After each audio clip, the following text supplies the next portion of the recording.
yeah, we want retribution. Oh yeah, we want retribution. Oh yeah, we want retribution. Yeah, we ran out of patience. Boil up with the cold hard hatred. I can feel the vibration. Feet in the streets, it's a new sensation. I wanna break faces on the pavement. I wanna make greatness look complacent. Adrenaline awakened, I can taste it. We can make an impact, grab and then take it. Like a disease, bring to their knees. No pain for their disease. Rage is like a weed.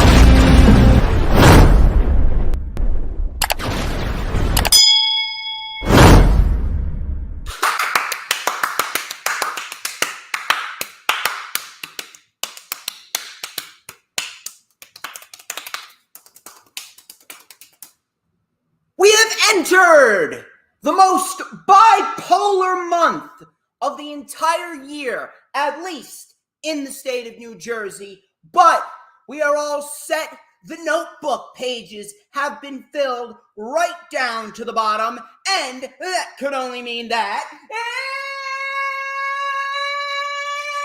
it's Saturday! You know what that means.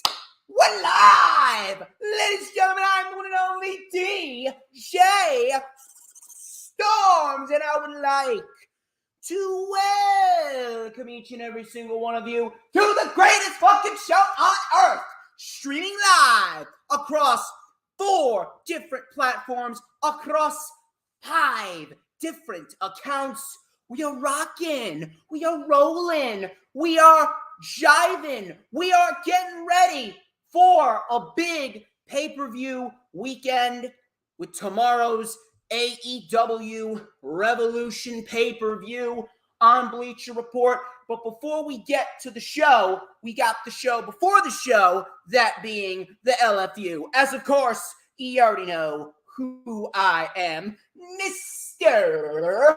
Controversy, and the operator of the best damn Twitter handle. No.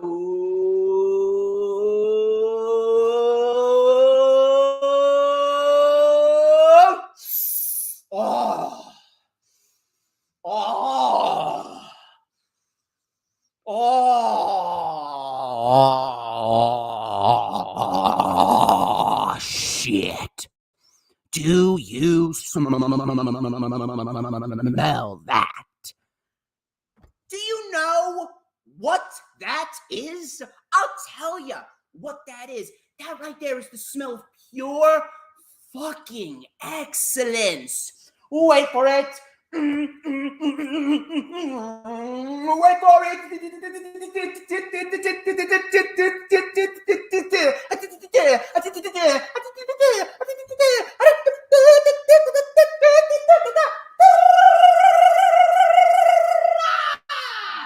To mankind, and this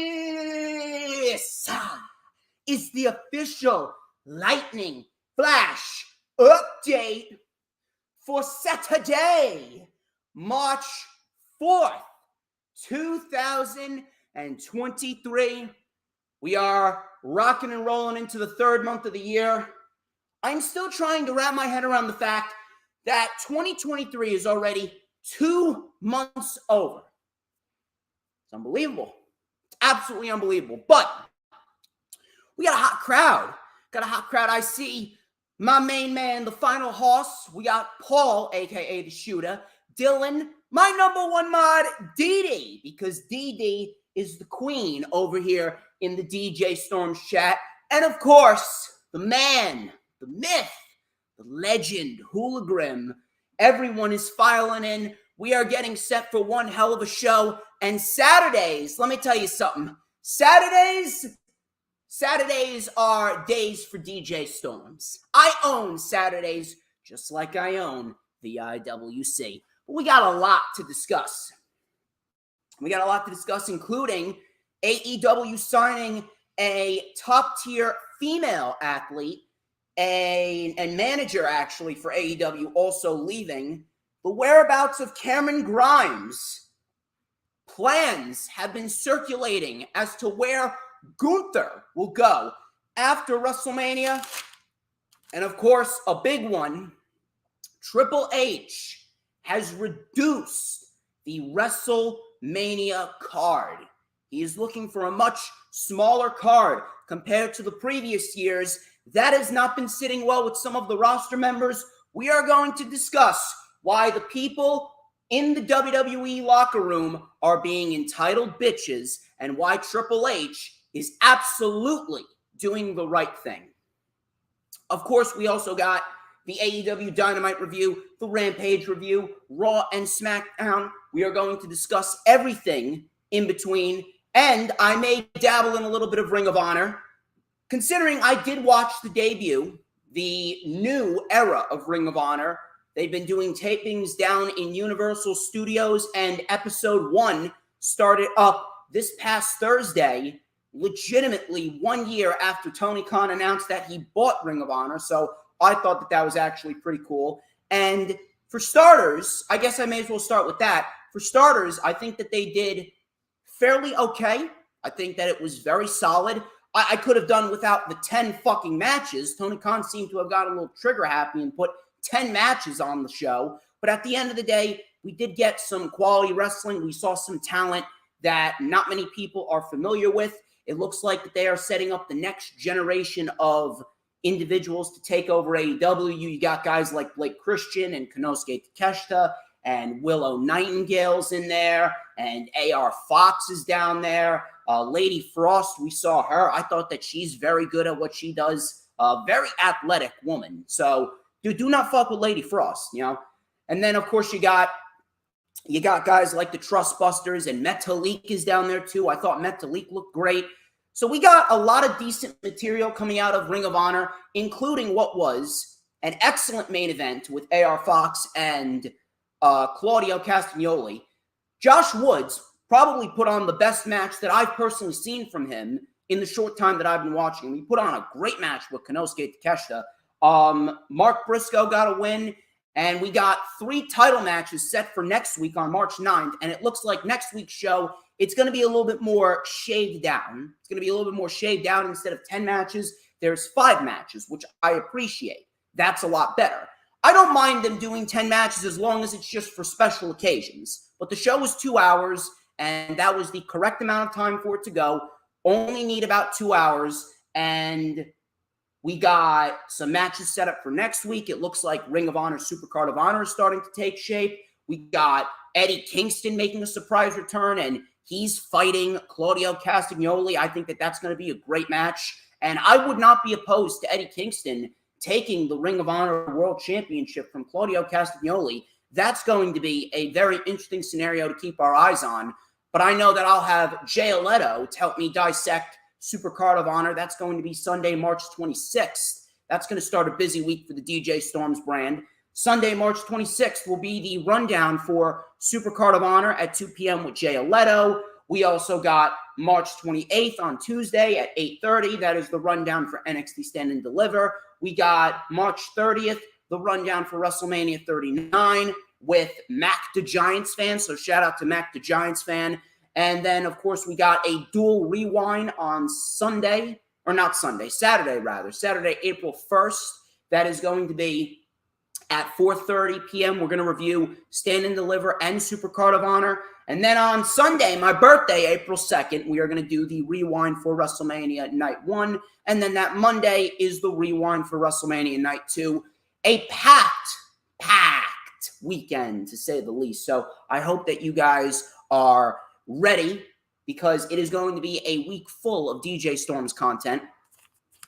Please, if you haven't already done so, please make sure to follow me on social media at HistoryMakerDJS. That is at HistoryMakerDJS, both on Twitter and Instagram. Please make sure that you add me on Facebook as well. For collaborations and business inquiries, please send me an email. My email is, of course, StormsTakeOver@gmail.com.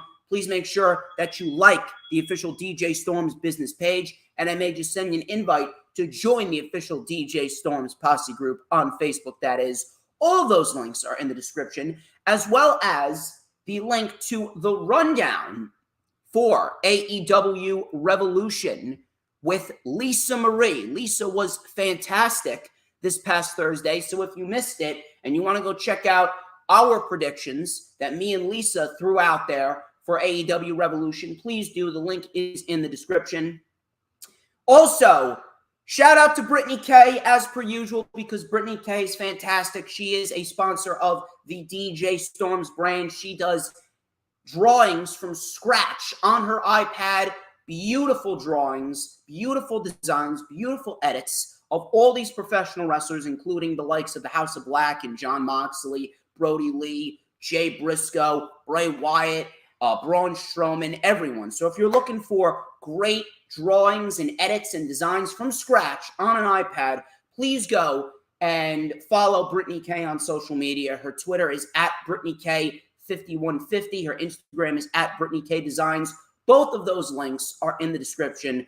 Please go check her out, because she is a phenomenal individual, a wonderful human being, a wonderful friend, and she is a fantastic designer. So please go check her out. If you haven't already done so, please make sure you follow her on Twitter and Instagram. If you haven't liked the stream already, I don't know what the fuck you're doing, because if you're coming on in here, you better like the fucking stream, because we got some town business to take care of. So please, go like the stream, no matter where you're watching it from, and share it out. Share it out on Twitter. Share it out on Instagram. Share it out on Facebook and Pinterest and Tumblr and Snapchat and TikTok. Whatever social media platforms that you may be using, because it is vital that we get as many people in here as possible, because everybody needs a little daily dose, or a weekly dose, or a monthly dose, or whatever dose. Everybody needs a little dose of DJ Storms in their life, because I make people's lives better. Of course, please make sure, if you're watching on YouTube, please make sure that you hit the subscribe button, whether you're watching it on YouTube channel, on the YouTube channel of Hardcore Sports, or my YouTube channel. If you're watching it on the Hardcore Sports YouTube channel, check out all the other Hardcore Sports social media links, including the Twitch, the Instagram, the Twitter, and of course, if you're watching on the YouTube, hit the subscribe button on the YouTube. We are looking to be the #1 brand in all sports analytics.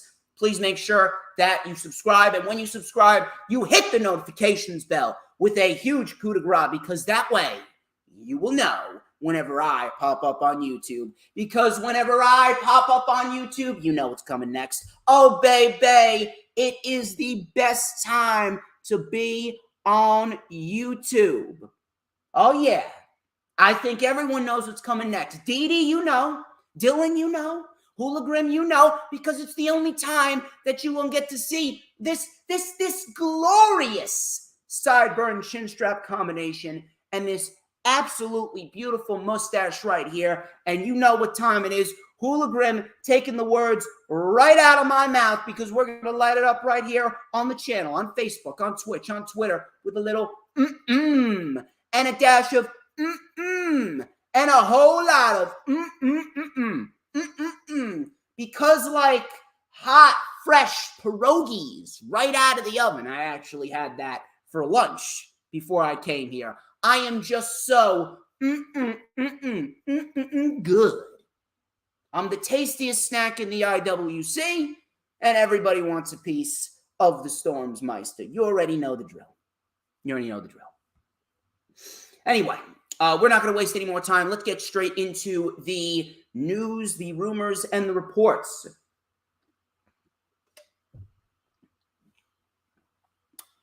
So, let's start off with some news from AEW. According to Fightful, AEW has offered a contract to Ashley DM Boys. I probably butchered that name. I'm not sure if it's DM Boys or DM Boyse. Either way, I did hear some good things about her. I heard that she is very good at what she does. She's a beautiful woman as well. She has a great look. She is very good in the ring. And if the people are telling me that she's all right, maybe I'll have to check out some of her stuff after I get off of here. But if she's going to add to the women's division down there, whether it be in Ring of Honor or in AEW, I have no problem with that whatsoever. Me personally, I would put her in AEW.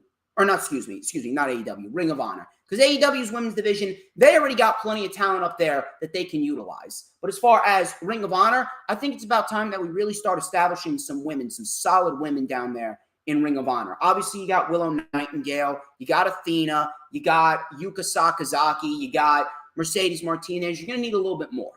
I do believe that once Deonna Purrazzo is done with Impact, sooner rather than later, I'd like to believe, I do believe that she could end up in Ring of Honor. I do believe that Deonna Purrazzo could end up in Ring of Honor. So if you get her in Ring of Honor, that's a huge get. Then you got Ashley, D'Amboise.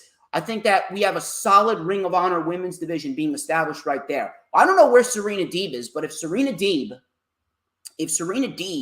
is coming back from injury, I'd love to see her on Ring of Honor. I think that Serena Deeb versus the likes of a Willow Nightingale or a Athena or Mercedes Martinez or any of these women, I think Serena Deeb would really add a lot to the AEW and the Ring of Honor women's division. So if you want to put Serena Deeb down in Ring of Honor with Ashley D'Amboise, that's a solid foundation for the women's division. But until then, we're going to have to wait and see where the women's division in Ring of Honor will go. It looks like we're getting Willow Nightingale and Athena next week on Ring of Honor TV, so that should be a great match. I don't expect Athena to lose because Athena right now, she is the queen of that division. She is the absolute best woman in the Ring of Honor women's division. She should not be losing the championship. But Ashley D'Amboise, I'll have to take a look at some of her stuff.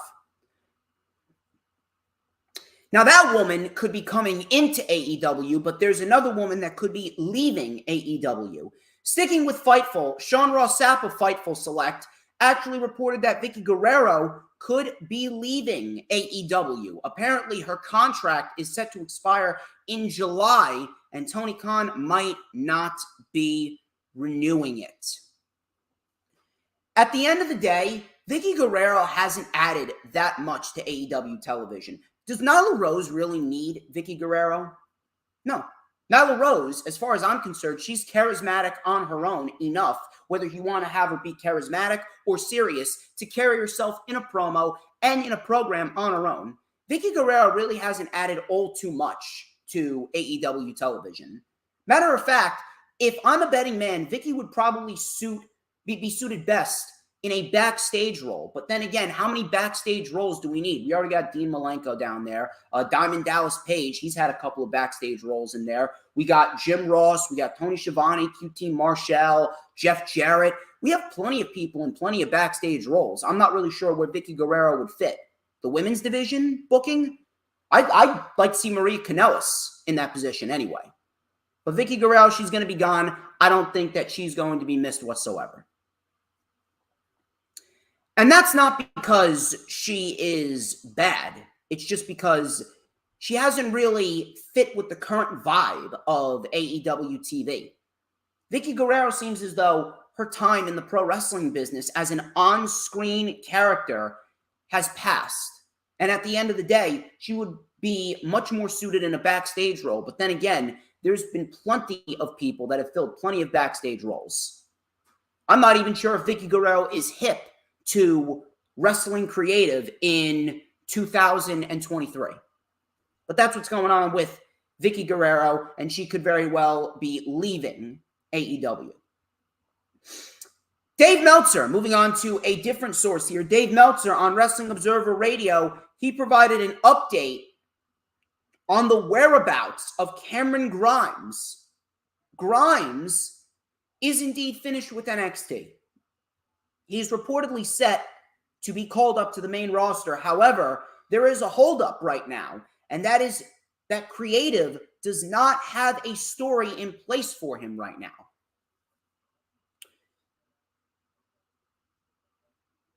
Cameron Grimes is fantastic. I've been an advocate for Cameron Grimes for the longest time now, even before it was cool to be an advocate for Cameron Grimes, before he had this big babyface surgence and he became this mega super talented over babyface with his to the moon catchphrase and his comedic timing and everything about Cameron Grimes.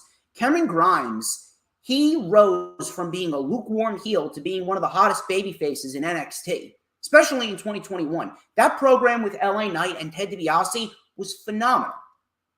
Now, where is this going? Cameron Grimes hasn't been seen on NXT television since November. If you're asking me where Cameron Grimes should be, I don't understand why he needs a story. How many wrestlers do we see on television right now that don't really have any stories going on? LA Knight doesn't have a story going on, but yet he's on TV. We have the New Day. They don't really have a story going on, but they're on TV. Karrion Kross doesn't have a story going on, but he's on television. What about Monday Night Raw? The Alpha Academy, they don't really have anything going on. I mean, Otis has something going on with the fucking Maximum Male Models, but Chad Gable doesn't really have anything going on. He's on TV. Why exactly do we need a full-blown story angle to get them on TV? Bronson Reed, Johnny Gargano, Dexter Lumis, they've all been on television, and they don't have any stories going on. They're just going in there and wrestling. Cameron Grimes should be on TV wrestling. Have him put on a couple great matches, and maybe a storyline could come from that. Maybe if you actually put him on TV, maybe the creative juices in your mind will be flowing. This narrative of everyone needs to have a story in wrestling is fucking stupid. Just put Cameron Grimes on TV and let him wrestle. I'll keep you guys updated on that, but it seems very, very fucking stupid to me that Cameron Grimes is stuck in limbo for 4 months now. 4 fucking months, and you're telling me you don't have anything for him? I'm sorry. That is not waiting for a story. That's not that is in no way, shape, or form acceptable. That right there is just negligence. I understand you got a lot of shit going on, but I mean, holy fuck. Put him on TV and let him wrestle. If you're asking me, I actually do believe that part of that has something to do with Vince. Because Vince is back. He's back. Do not let anyone fool you. Vince is back. Vince has influence over creative. Not completely, but he has influence over creative. All you need to do is watch the show, and you can see with your own eyes what is Triple H and what is Vince McMahon. And I know for a fact that he has some hands in what he's doing or what's going on television. I know for a fact he has some hands-on experience in what's going on TV. You got Brock and Omos. You got fucking Bray Wyatt and Bobby Lashley. I actually even believe that he has some influence over what Cody Rhodes and Roman Reigns are doing. Cody Rhodes is challenging Roman Reigns for the World Championship, and the promo that we got last night on SmackDown, it was as lukewarm and calm as you could fucking get.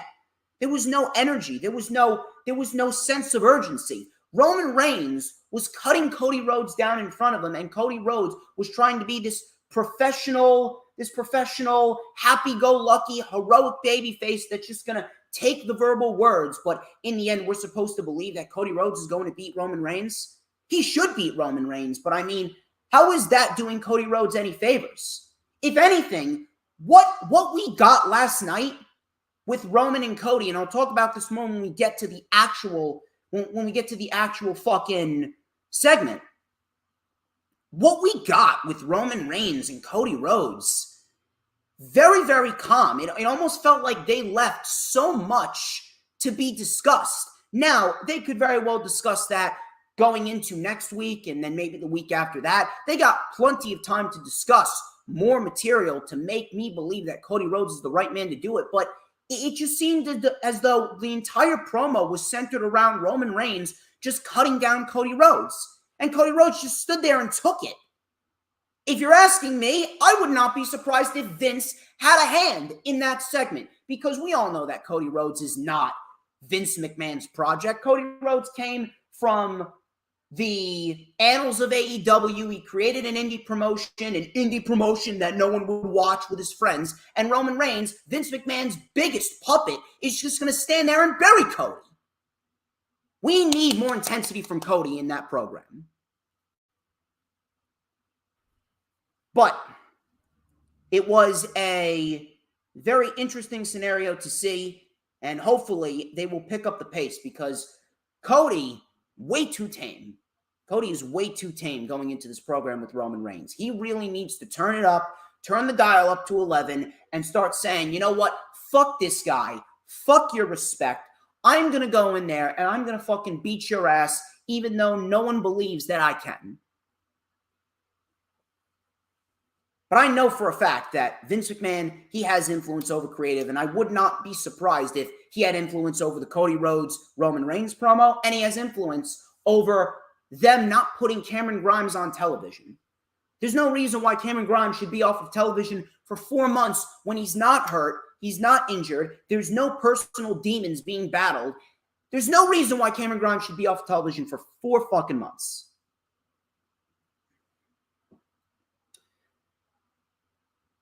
Gunther has been a hot topic of discussion as of lately because Gunther right now is doing phenomenal work with the Intercontinental Championship. So a couple of reports have been circulating around as to what are the post-WrestleMania plans for Gunther after he defends his title at WrestleMania, whether he's going to be in the IC title program still, or if he's going to move up. Now, the reports have circulated that Triple H and his regime has been wildly impressed by Gunther. And there are plans being talked about for him to potentially win King of the Ring and or compete for a top title in the summer, potentially at SummerSlam. Now, I'm kind of torn on this. I would not mind Gunther competing for the world title, but does it really feel like the right time? You're going to take the Intercontinental title off of Gunther and then put him directly in a world title situation at SummerSlam? With Vince McMahon having influence over creative, if that happens, and if Roman Reigns, I don't think he will, but if Roman Reigns retains the world title and he fights Gunther at SummerSlam, do you honestly see that ending well with Vince having influence? Gunther competing for a world title in the SummerSlam is way too early. Whether it be against Reigns or whether it be against Cody, you're really going to take the title off of Cody after 4 months? If you're asking me, Gunther should be penciled in to win the 2024 Royal Rumble. Cody beats Roman at WrestleMania. Cody holds the title for a year, and then we get Cody and Gunther in the main event of next year's WrestleMania. What's the rush with Gunther? He's, 32, 33 years old? We don't need Gunther competing for a world title this early. If Gunther ends up competing for a world title this early, that could very well be a lose-lose situation. Because if Gunther goes into SummerSlam after winning King of the Ring and he loses to whoever the champion is, whether it be because Vince McMahon continues to push Roman Reigns, even though he should realistically lose at WrestleMania, or Cody only held the championship for 4 months, and you're not going to take the title off of Cody after 4 months. If you're asking me, the best plan for Gunther would be a match with either Rollins or Reigns with no title on the line. Cody can hold the championship. He can go into SummerSlam. He can fight an AJ Styles. AJ Styles and Cody Rhodes, that would be a SummerSlam main event. That'd be great. Cody Rhodes versus Edge. Maybe a Cody Rhodes versus an LA Knight if LA Knight wins Money in the Bank. Cody Rhodes does not need to fight Gunther if he wins the World Championship. Gunther is the correct man to win the 2024 Men's Royal Rumble, and then he can go and fight whoever the world champion is at WrestleMania, which I do believe will be Cody.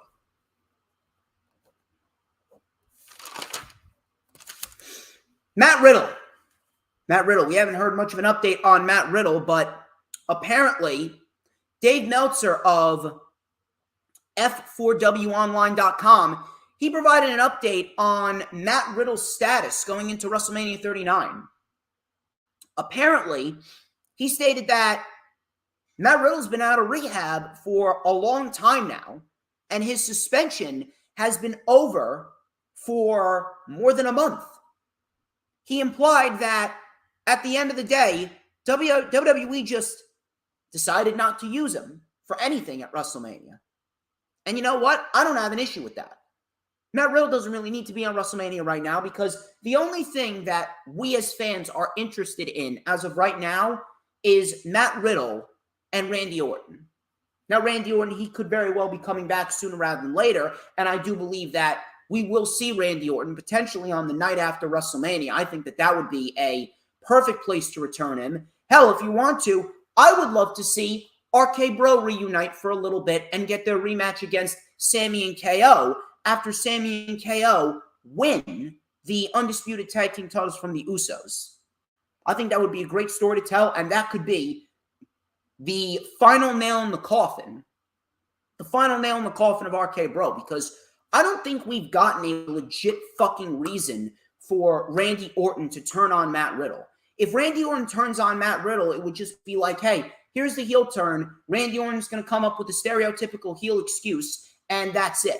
If you're asking me, we need a reason for Randy Orton to turn on Matt Riddle. So if Orton is coming back after WrestleMania, you can have Matt Riddle come back after WrestleMania. You can reunite Randy Orton with Matt Riddle, and they could go after the undisputed tag team titles against Sammy and KO. Sammy and KO retain, and RK Bro can split up, and we build towards Randy Orton versus Matt Riddle at SummerSlam in Detroit on August 5th.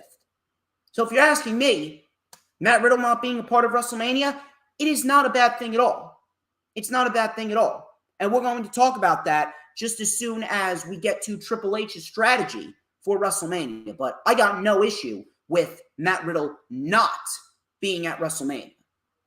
Where would he even fit? Doesn't really seem like he would fit anywhere. Maybe the United States Championship, but I think we've already seen that. I think we've kind of established that Austin Theory is the man right now, and Austin Theory is going to be holding that championship for the foreseeable future like he should. So that's the status update on Matt Riddle. I do believe that we will see Matt Riddle after WrestleMania at some point. PW Torch. Wade Keller. He talked about Kenny Omega joining WWE. He said Omega is very open-minded about joining WWE, and WWE is aware of that. He's open about landing in WWE before his career is over. WWE doesn't believe Kenny's mindset is, I love AEW and I'm going to stay here forever.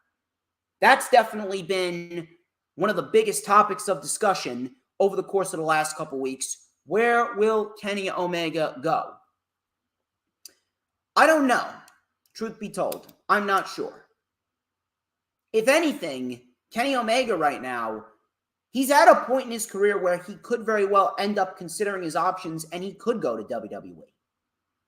But at the end of the day, what would that do for AEW? That right there, it could honestly be a huge, major blow to AEW. Cody wasn't really that much of a major blow if you think about it, because Cody didn't really have any places that he could go. He couldn't challenge for the world title. What are you going to do? Be a 15-time TNT champion?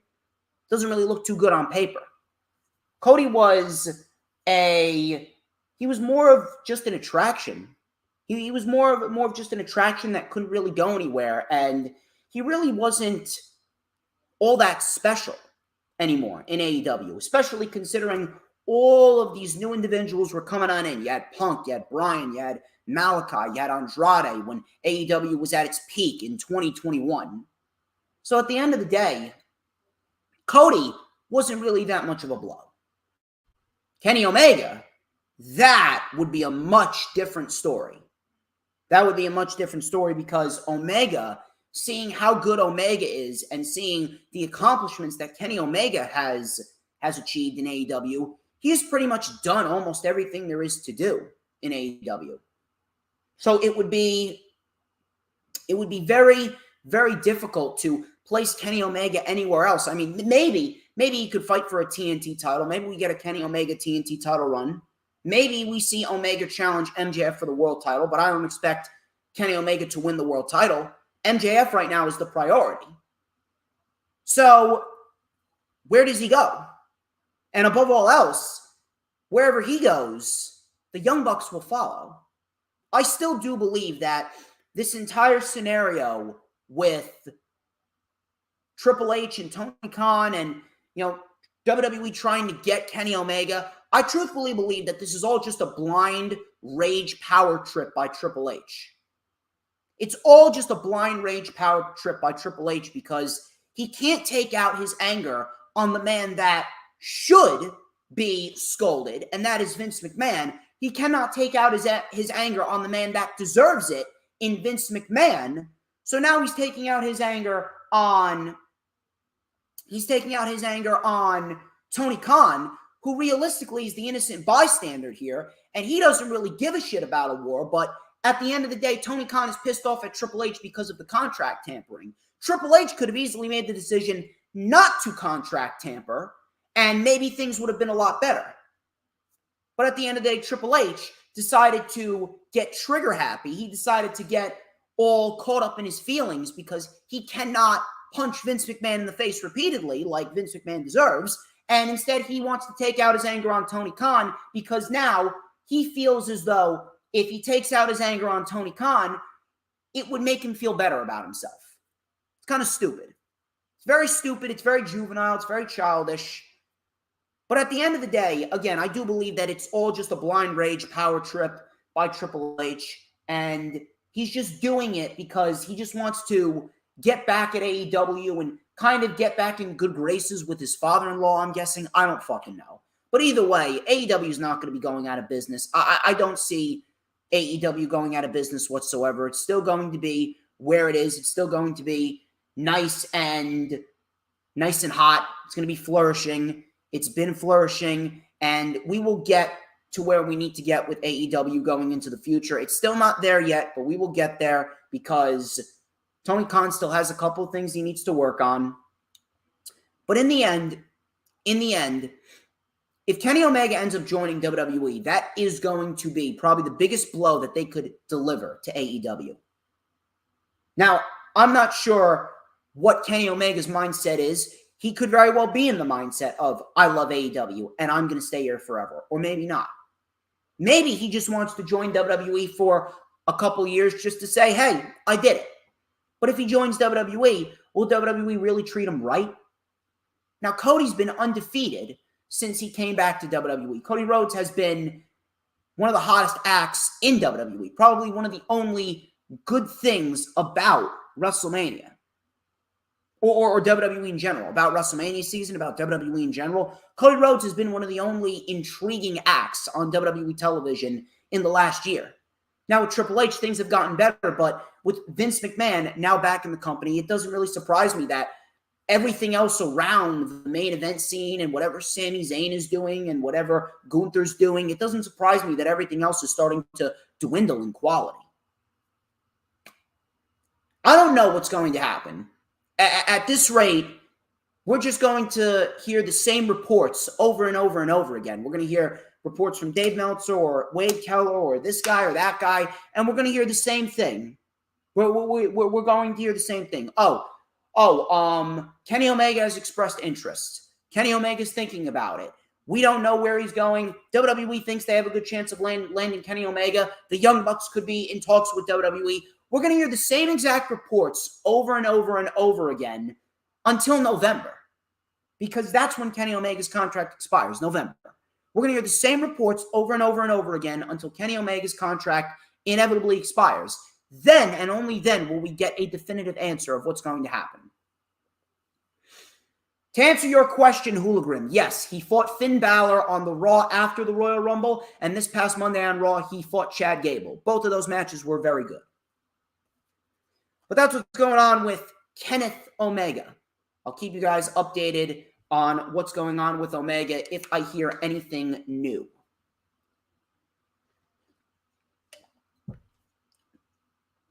Triple H.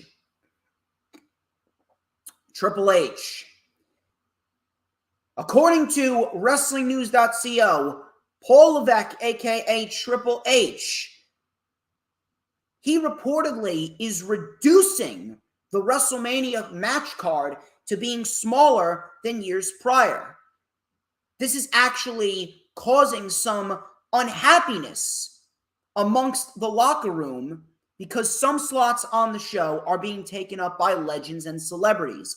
It's much different than past years where they tried to get as many people on the show as possible.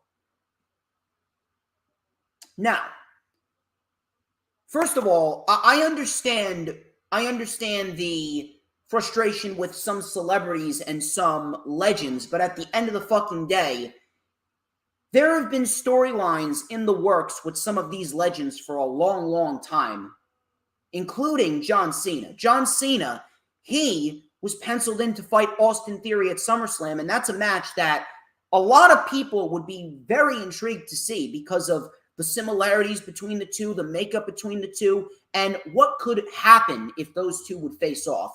Then you got Logan Paul. Realistically, Logan Paul is the only celebrity on WrestleMania. I understand the frustrations from that point of view, but at the end of the fucking day, with what Logan Paul has been doing, and the quality of matches that he has put on, I don't understand why everyone is complaining in the locker room when, in reality, a lot of these people in the locker room are inferior to Logan Paul when it comes to professional wrestling. Have you seen what Logan Paul has been able to do? The guy brought The Miz to perhaps the match of the night at SummerSlam last year.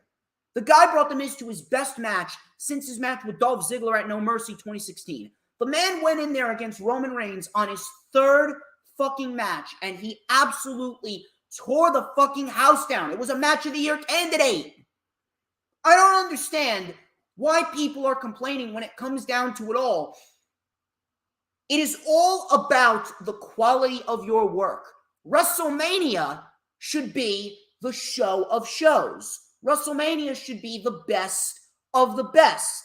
And as far as I'm concerned, everyone in the locker room is acting like entitled bitches.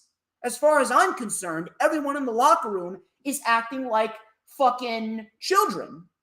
Oh no, I want this spot. I want that spot. What happened in previous years? Everybody used to get on the card. It is WrestleMania. It's WrestleMania. You want to get on the card? You fucking work for it. Realistically, if we're going to be completely honest here, WrestleMania doesn't even need to be 2 nights. If you're asking me, WrestleMania should be 1 night.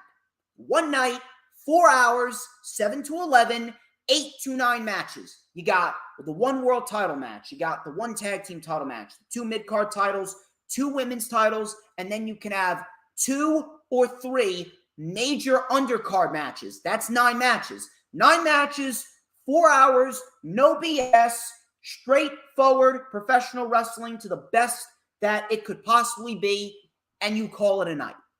I actually do hope that Triple H does that. We've been getting 3-hour pay-per-views over the course of the last 6 months with Triple H, with Elimination Chamber, and you got Crown Jewel and Clash at the Castle. But at the end of the day, all those pay-per-views have in common is the fact that they are nothing more than 5 to 6 matches. 5 to 6 quality matches. Now, we've had some duds here and there, but all in all, the pay-per-views ever since Triple H took over, outside of the Royal Rumble, because that was majority produced by Vince McMahon, outside of the Royal Rumble, every single pay-per-view that we've had under Triple H, SummerSlam, Clash at the Castle, Extreme Rules, Crown Jewel, Survivor Series, Elimination Chamber, all of those pay-per-views have been excellent pay-per-views. This is probably the best pay-per-view streak that the WWE main roster has been on in God knows, probably in a decade at least. A decade plus, if we're going to be real.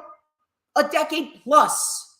So why exactly should anyone be complaining? If anything, it just goes to show you that everyone is acting like entitled juveniles because they're not getting what they want.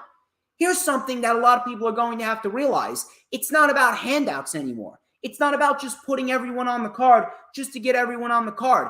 When it comes to WrestleMania, if you want to be on WrestleMania, you go out there, you make the most of your opportunity, and you prove to everyone, the fans and management alike, that you deserve to be there. At the end of the day, no one should be complaining about WrestleMania's card being reduced because in the end, this is exactly what he did with TakeOver. This is exactly what he's been doing with all the pay-per-views ever since he took over. He's been putting 5 to 6 quality matches on the card, and he's just letting those 5 to 6 matches speak for themselves. We don't need 13, 14, 15, 16 matches in total because that is only going to reduce the quality of the show. It's going to reduce the quality of the show, and it's going to feel more like a fucking house show. It's going to feel more like a Monday Night Raw on steroids than a WrestleMania. 6 championship matches, 8 to 9 undercard matches, and make them all feel important. They should all be WrestleMania worthy. The locker room really needs to take a step back and stop being selfish.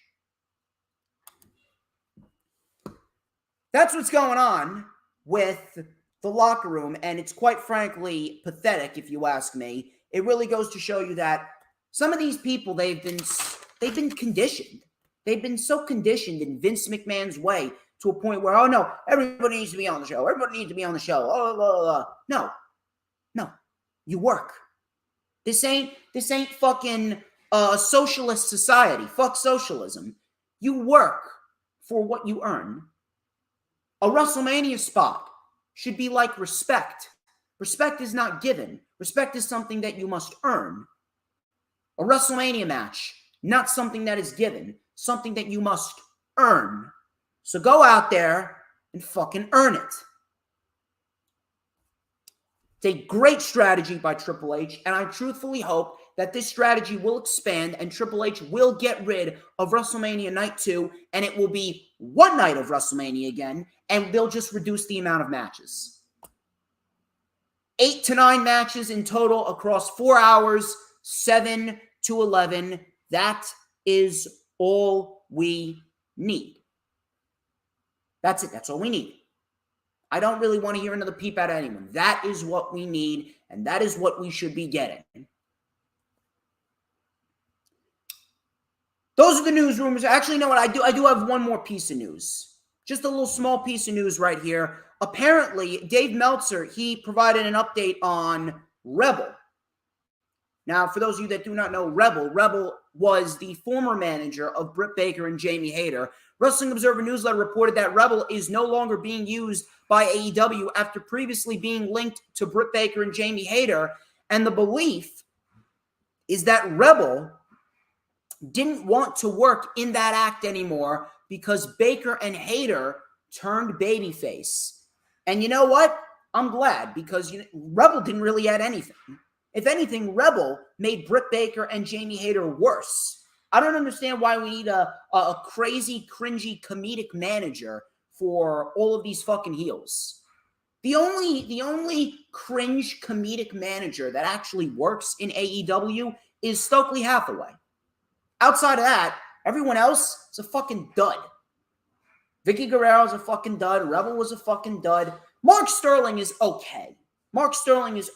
But he doesn't really do too much in the ring. He doesn't really do too much out there on television because he has Josh Woods and Ari Daivari and Tony Nese. He's managing those individuals, and those individuals mainly take the brunt of the punishment.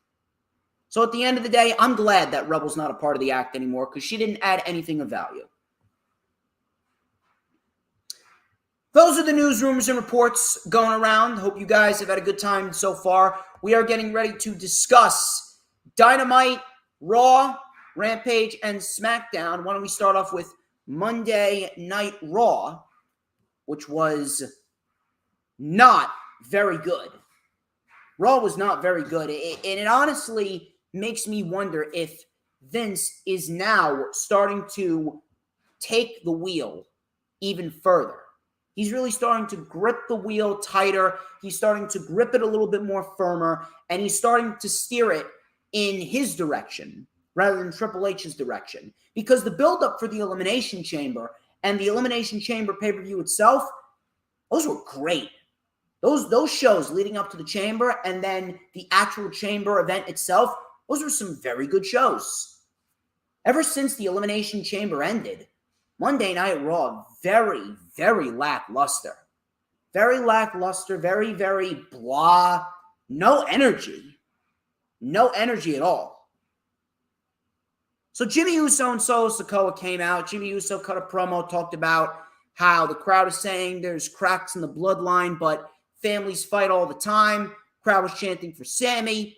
Jimmy Uso talked about Kevin Owens and Sami Zayn failing to take the title off of Roman Reigns, and they fell to the bloodline.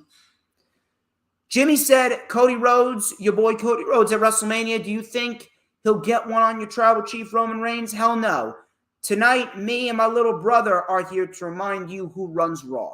Street Profits then came out and they mocked the bloodline. They mocked Jay. Where's Jay? Where's Jay? You know, if I had to be the one to be the bridge keeping the bloodline together, I would have been tired of their asses too, said Angelo Dawkins. So they were talking about running Raw, but you can't even run your own family. So we get a big brawl, and we get the Street Profits versus Jimmy Uso and Solo Sikoa. And we got a very good tag team match for what it was. Really nothing too crazy, but it was a very good match and probably the best match of the night. Ford was isolated before Dawkins got the tag. Jimmy Uso shut him down quickly. Coming back from commercial, Solo isolated Dawkins. Nice hip attack by Solo. Dawkins came back with a leaping back elbow. Dawkins got the tag. Ford lit up Jimmy. We had a back suplex and a standing moonsault for a 2. PK to Solo. Enziguri by Jimmy. Jimmy came back with another Enziguri. Both men were on the top. Jimmy was shoved off. We had a beautiful crossbody by Montez Ford for a 2. Enziguri again by Jimmy. Solo got the tag. Spinebuster on Jimmy. Tag to Dawkins. Solo shoved down Ford off the rope. Super kick to Dawkins. Solo with a Samoan spike. And Solo wins it. Very good match for what it was. Really nothing too over the top or crazy. Uso and Solo then attacked. Solo then went for a chair, but Kevin Owens came out of nowhere. Super kick to Solo, stunner to Jimmy, and he fleed. It was a hit and run attack, and that was what we got from Kevin Owens, the Street Profits, and the Bloodline. I don't know what it is. Now, this was very good for what it was, but it seems as though Raw just feels like a 3-hour extension from SmackDown. It seems like SmackDown is the show where we actually get storyline progression, and we're not really getting anything of substance on Monday Night Raw. Monday Night Raw, it's hit or miss. Some days it's great. Some weeks it's terrible. Some days it's fantastic. Some days it's a complete fucking dud. It's so weird. Some days it feels like that they're generating new storylines and they are moving storylines along. Other days it just feels like a 3-hour fucking extension from SmackDown. I don't know what's going on. Brock Lesnar, who, by the way, is reportedly set to be finishing up with WWE at some point. And you know what? To that, I say good, because at this rate, we don't need Brock Lesnar. We don't need Brock Lesnar. Brock Lesnar right now, he's on the worst run of his career. He's on the worst run of his career ever since returning at SummerSlam of 2021. I don't know what the fuck's going on. Matter of fact, I do know what the fuck's going on. It seems like Brock Lesnar, in this day and age, he's just lazy as shit. And honest to God, I don't even think Brock Lesnar wanted to come back after he initially left in 2020. I honestly think that Brock Lesnar just wanted to be left the fuck alone. But Vince persuaded him to come back, and Brock Lesnar has just been half-assing it. And that's even putting it in a generous light. Brock Lesnar hasn't even given us 10% of what he can do. When Brock wants to work, he's great. But ever since he came back at SummerSlam in 2021, this has been his worst run. The guy is a fucking lazy bum. He's great when he shows up to work, but he's a lazy bum. Outside of the last man standing match with Roman Reigns at SummerSlam, Brock Lesnar has been a waste of time. So if Brock Lesnar is finishing up, good. I wouldn't even put him in a match with Gunther. I would legitimately pay him to sit out the rest of his contract after WrestleMania is over.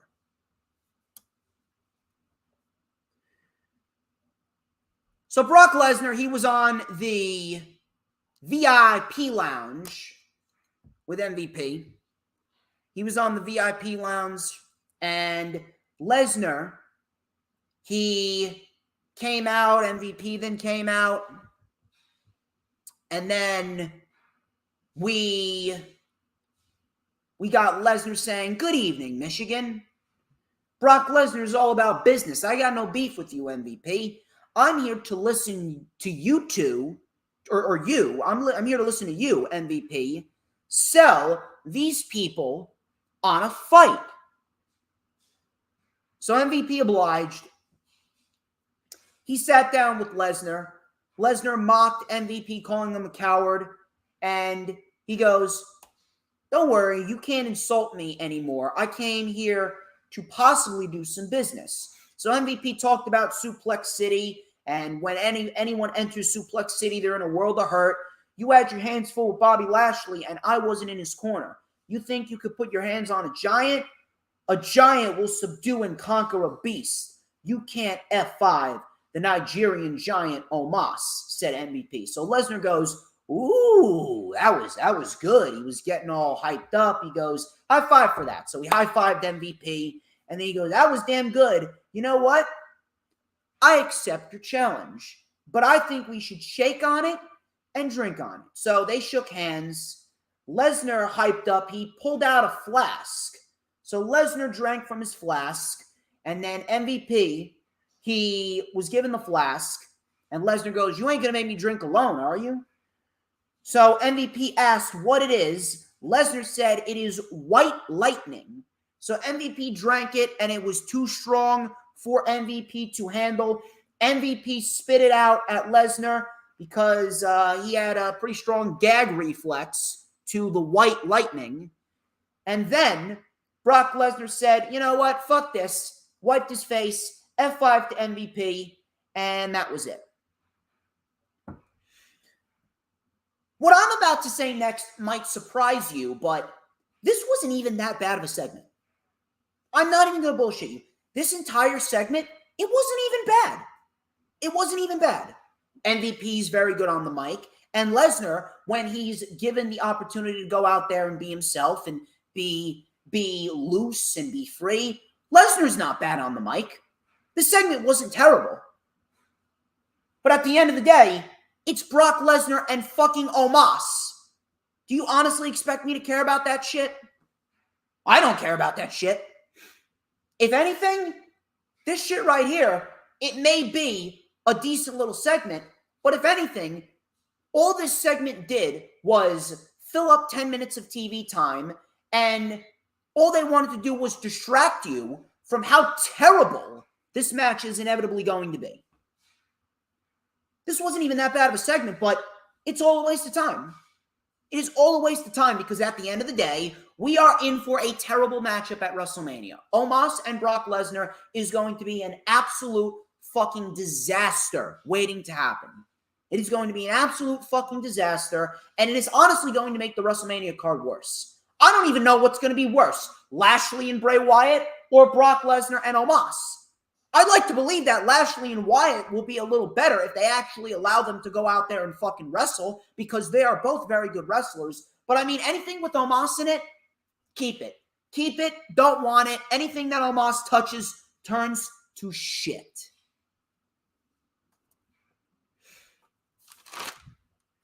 Cody Rhodes. Cody Rhodes versus Chad Gable.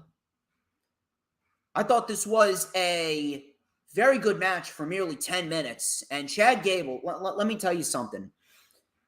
When Cody Rhodes wins the championship, because he should, he needs to win the championship. There's legitimately nobody else. If Cody doesn't win the championship, you may as well fucking retire Roman Reigns with that championship. I don't even see Gunther beating Roman Reigns. And the reason why is not because Gunther can't beat Roman Reigns. The reason why is because it's not that Gunther is not a worthy competitor, but the fact that Vince McMahon is in charge, I am legitimately afraid of what is to come after WrestleMania is over. And I don't even think Vince McMahon would allow Triple H to book Gunther to beat Roman Reigns. Cody's the right man to do it. After what we saw here with Cody Rhodes and Chad Gable, I would not mind when the Alpha Academy breaks up and Chad Gable's on his own. I would not mind a one-off world title program with Cody Rhodes and Chad Gable. Like, if you want to do something at a fucking Payback or a fucking Money in the Bank, just like an undercard pay-per-view. If you want to do something like that and just put Chad Gable in there on the undercard with Cody Rhodes for a one-off world title match, I think that would be great.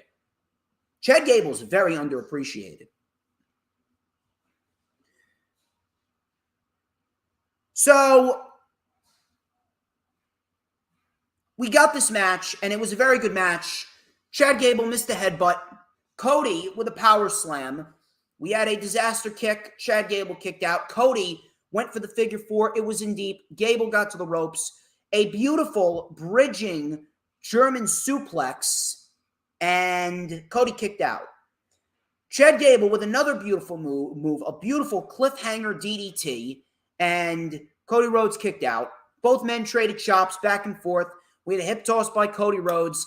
Very nice looking suicide dive. Cody pointed out Maxine Dupree in the crowd, trying to distract Otis, and Cody sent Otis into the crowd. Cody with one of the best looking Cody cutters that I think I've seen. A beautiful, perfectly executed Cody cutter. Crossroads, and Cody wins. And then he announced that he will be at SmackDown on Friday for the inevitable face-to-face confrontation with Roman Reigns and Sami Zayn. Judgment Day cut a promo in the back. They said that they're going to be on SmackDown. Dom said he's going to reunite with his father, reunite and have a little heart-to-heart with them. And Rhea Ripley will take on Liv Morgan ahead of her match against Charlotte at WrestleMania 39. Finn Balor then said to Edge, he was talking to Edge, "This is not over until I say it's over. If you accept my challenge, I end this at WrestleMania." So that was that. We then went into Carmella and Asuka. Corey Graves, holy shit, Corey Graves yelling and screaming, "Mella's money. Let me talk about my wife." Let me tell you something. As far as I'm concerned, the Wrestling Observer Newsletter Award, when it comes to Corey Graves for worst commentator, is absolutely 1,000% correct. Corey Graves used to be great. Corey Graves used to be great. This, I don't know what the fuck Corey Graves did. Corey Graves, right now, may be the most annoying commentator in the industry right now. I actually prefer Kevin Patrick over Corey Graves. So, Asuka beat Carmella here. Modified Fujiwara armbar. Asuka tapped out. Exactly what needed to happen. Asuka then called out Bianca. She came out. Bianca said, I don't know if I like your tone. If you say anything but we're going to tear the house down, I'm going to remind you that you can't spell WrestleMania without EST. So Bianca's trying to show a little bit of fire, but I don't know what it is. Babyface Bianca still does not work for me. Carmella then super kicked Asuka into Bianca and walked away.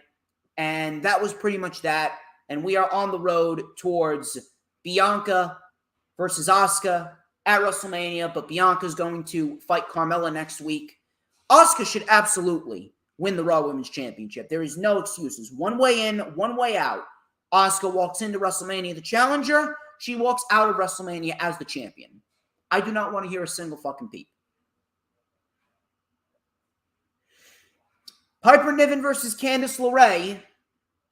Another short matchup. This actually went less than 3 minutes. Seems as though no one is listening to me. Nikki Cross tried to distract Piper Niven. Piper Niven sent her into the barricade, and LeRae took advantage and rolled up Piper Niven for the win. Well, what a way to make both women look great. What a way to make Piper Niven look strong. What a way to make Candice LeRae look like a competitive underdog babyface. Looking stupid. Miz TV WrestleMania edition. So, Miz revealed that he will indeed be the host of WrestleMania 39 in Hollywood. And you know what? That's probably the best role for him. That's probably the best role for him because of the simple fact that The Miz, he's a fucking bum. He's well past his prime. He should not be wrestling in the ring. Now, granted, he's had a couple of decent matches here and there, but in the end, The Miz, he's not a guy that anyone is going to invest in long-term when it comes to being a professional wrestler, especially right now. There is so many other individuals that are well ahead of The Miz. There's even individuals that are older than The Miz that are still doing better than he is. Fucking Crowbar, by the way. Happy birthday to Crowbar. Shout out to him. Crowbar is fantastic. 30 plus years Crowbar has been doing this. The man is pushing 50. He's older than The Miz, and he's putting on better matches in front of 200 people than The Miz. If that doesn't tell you that The Miz, he's just not cut out for it anymore, I don't really know what to fucking tell you. So that was the announcement for The Miz. Seth Rollins then came out. The crowd was singing his theme song. Miz was getting pissed. Rollins congratulated him. Miz said he's been raining on his parade for 3 weeks. Rollins then said he stopped The Miz because he was acting like a b-hole, or in his case, an a-hole. So Rollins obviously was playing around with The Miz. He wanted The Miz to call Logan Paul. Rollins then super kicked The Miz, gave him a stomp, took The Miz's phone, took a selfie with it with Miz passed out, and FaceTimed Logan Paul. Logan Paul picked up. We will indeed be getting a face-off next week with Logan Paul and Seth Rollins. Rollins also took a shot at Jake Paul as well. I thought that was great. He then said, bye-bye, bitch. And Rollins hung up on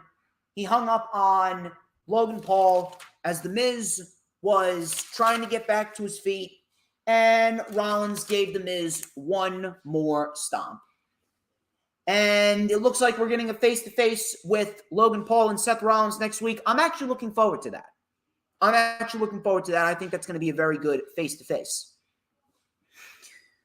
We got Bob Lashley. He took on Elias. Bobby just demolished him in 60 seconds. Lashley then took the mic and he said he wasn't in a good mood. I may have beaten Brock Lesnar, but I want more. And now I got Bray Wyatt playing little kid games.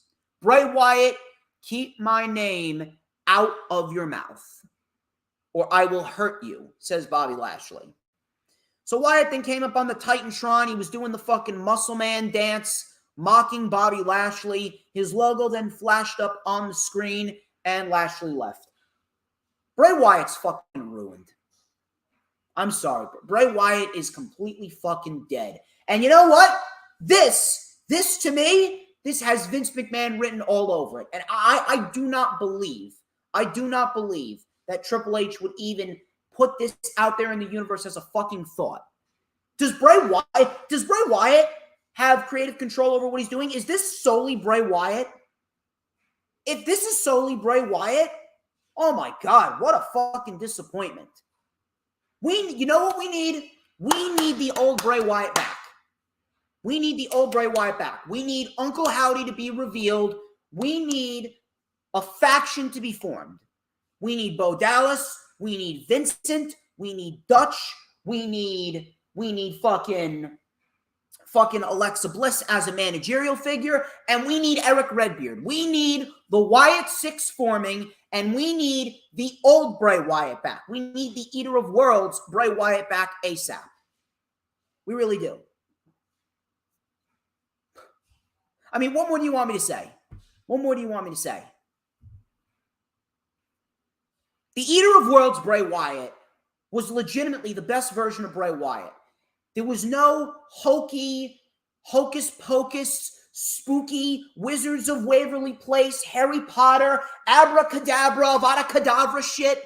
It was Bray Wyatt being a cult leader from the fucking swamp, and above all else, he was going out there and he was putting on bangers with everyone that he stepped into the ring with. Roman, Rollins, Moxley, Jericho, Bryan, everyone. We need to get rid of all this hokey, comedic, overly produced horror material, and we need to get Bray Wyatt in a faction, give him the Eater of Worlds gimmick back, and put him in the ring and allow him to wrestle. I am sick of the promos.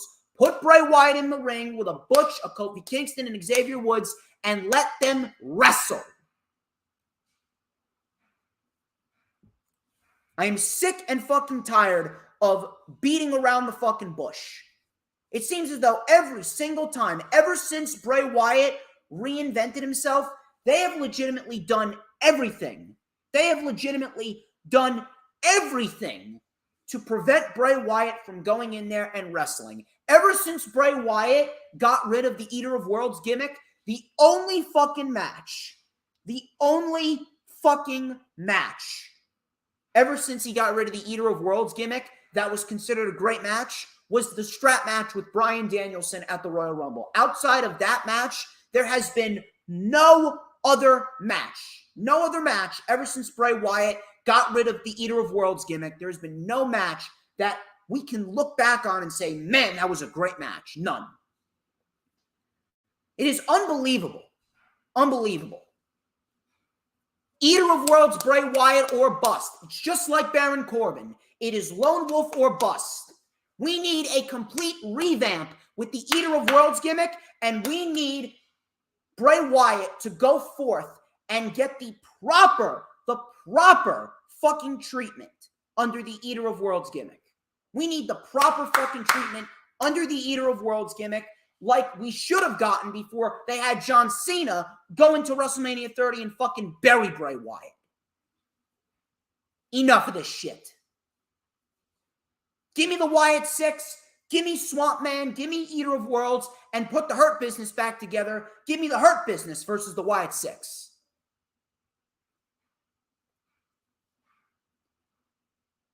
Otis and Johnny Gargano. Johnny Gargano tried to use his quickness early on here with Otis. Another 3-minute match. Johnny Gargano won with the one final beat after Dexter Lumis tried to attack Massey and Mansoor. And Gargano beat Otis. Plain and simple. Next week, we got Kevin Owens versus Solo Sikoa. We got Seth Rollins, Logan Paul face-to-face. Bianca Belair versus Carmella. John Cena will return. And we also got Johnny Gargano and Finn Balor. Now, that's going to be a great fucking match. Main event, Becky Lynch, Lita, and Damage Control, WWE Women's Tag Team titles. There's really no reason for me to go over this. The only important thing here is that Damage Control lost. Damage Control lost, and Damage Control, they look like bums. They lost to Becky Lynch and Lita, a tag team that isn't even a tag team. They lost to a part-timer. A part-timer in fucking Lita is now one half of the Women's Tag Team Champions. And now we're building towards a 6-woman tag that could have easily been built towards with Damage Control as the Women's Tag Team Champions. So again, for anyone that wants to continue to deny the fucking obvious, for anyone that wants to continue to deny and deny and deny, how the fuck do you sit there and you say, yeah, Vince isn't back in charge? Meanwhile, you got Omos and Brock Lesnar, you got Bobby Lashley, Bray Wyatt, and you got Lita, a part-timer, as one half of the WWE Women's Tag Team Champions over Dakota Kai, who Vince McMahon oh so willingly let go back in April, and Io Sky, a woman that Vince McMahon couldn't give 2 fucks about. But Vince isn't back in charge. Bullshit. This had Vince McMahon written all over it. What an awful fucking decision. And an awful show. Crowd was fucking dead. Dead! I hear the fucking crowd make more fucking noise for Danhausen than I do Johnny Gargano on Monday Night Raw. And Johnny Gargano could out-wrestle anyone any day of the week. Johnny Gargano is one of the best in the fucking world. And Danhausen, no disrespect to Danhausen, but fucking Danhausen is getting louder reactions than Johnny Gargano. And the guy hasn't done shit. What a joke. That was Monday Night Raw. Dynamite was better, but I don't know what the fuck happened with Dynamite, but very, very poor decisions made on Dynamite. And on top of that, with Dynamite, the show was over-fucking-loaded. Very overloaded show. Didn't need to be this overloaded at all. I actually would say that Rampage last night was actually better than Dynamite. I would even say that Ring of Honor this past Thursday, I would say even Ring of Honor was better than Dynamite. Rampage and Ring of Honor were both better than Dynamite this week. Outside of that ladder match, of course, because that ladder match was great. So we had Orange Cassidy versus Big Bill. This kicked off the show. This was for the AEW All-Atlantic Championship. Cassidy, he played a little cat and mouse with Big Bill. The crowd, they were eating it up. Big Bill then caught Cassidy with a sidewalk slam. He took over. Big boot to the face. Bill and Stokely then set up a table. They took the timekeeper's table, and Cassidy was chokeslammed through the announce table with force. So Big Bill then delivered a very nice delayed vertical suplex. Big Bill then locked in a full Nelson. Cassidy tried to fight it. Big Bill went for a boot, but Cassidy dropped. He did it again. Stokely then hit Danhausen with his cast. Cassidy with a tope suicida, dropping both Stokely and Big Bill. Orange Cassidy then with an orange punch. He then sent Big Bill head first into the steps. Back in the ring, Cassidy with the Stundog Millionaire. Satellite DDT. Orange punch again. A second one. He then went up to the top and delivered a third one off of the top rope. And Cassidy ends up retaining the AEW All-Atlantic Championship. And I gotta say that Tony Khan has one great fucking hand in Big Bill. He's got one great fucking hand in Big Bill. And if they want to, they have a guy that could easily be the next Wardlow. Wardlow, I'd like to hope that they'll get him back on the right track. But if you want a guy to be the heel Wardlow, because Wardlow right now is a babyface, you really want a guy to stand toe-to-toe and be that heel version of Wardlow, Big Bill is your guy. I know a lot of people, they compare him to Edge. They compare him to Kevin Nash. Big Bill's got it. Big Bill definitely has it, and I want to see more from Big Bill. Jon Moxley. Jon Moxley, he cut a great promo in the back with fucking blood dripping from his head, dripping onto the steps. And he talked about how he's a different kind of animal from Hangman Page. I think that these two are going to tear the fucking house. I think this is going to be a match of the year. I think these two are going to absolutely tear the fucking house down. This is going to be good. So the Elite were making their entrance. House of Black appeared behind them.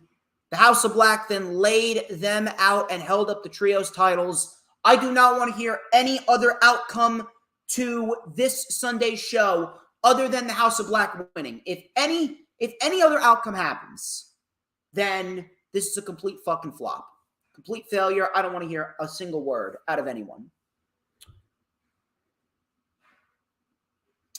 Sammy Guevara, Action Andretti, Eddie Kingston, Konosuke Takeshita, Ortiz, Powerhouse Hobbs, AR Fox, and Commander.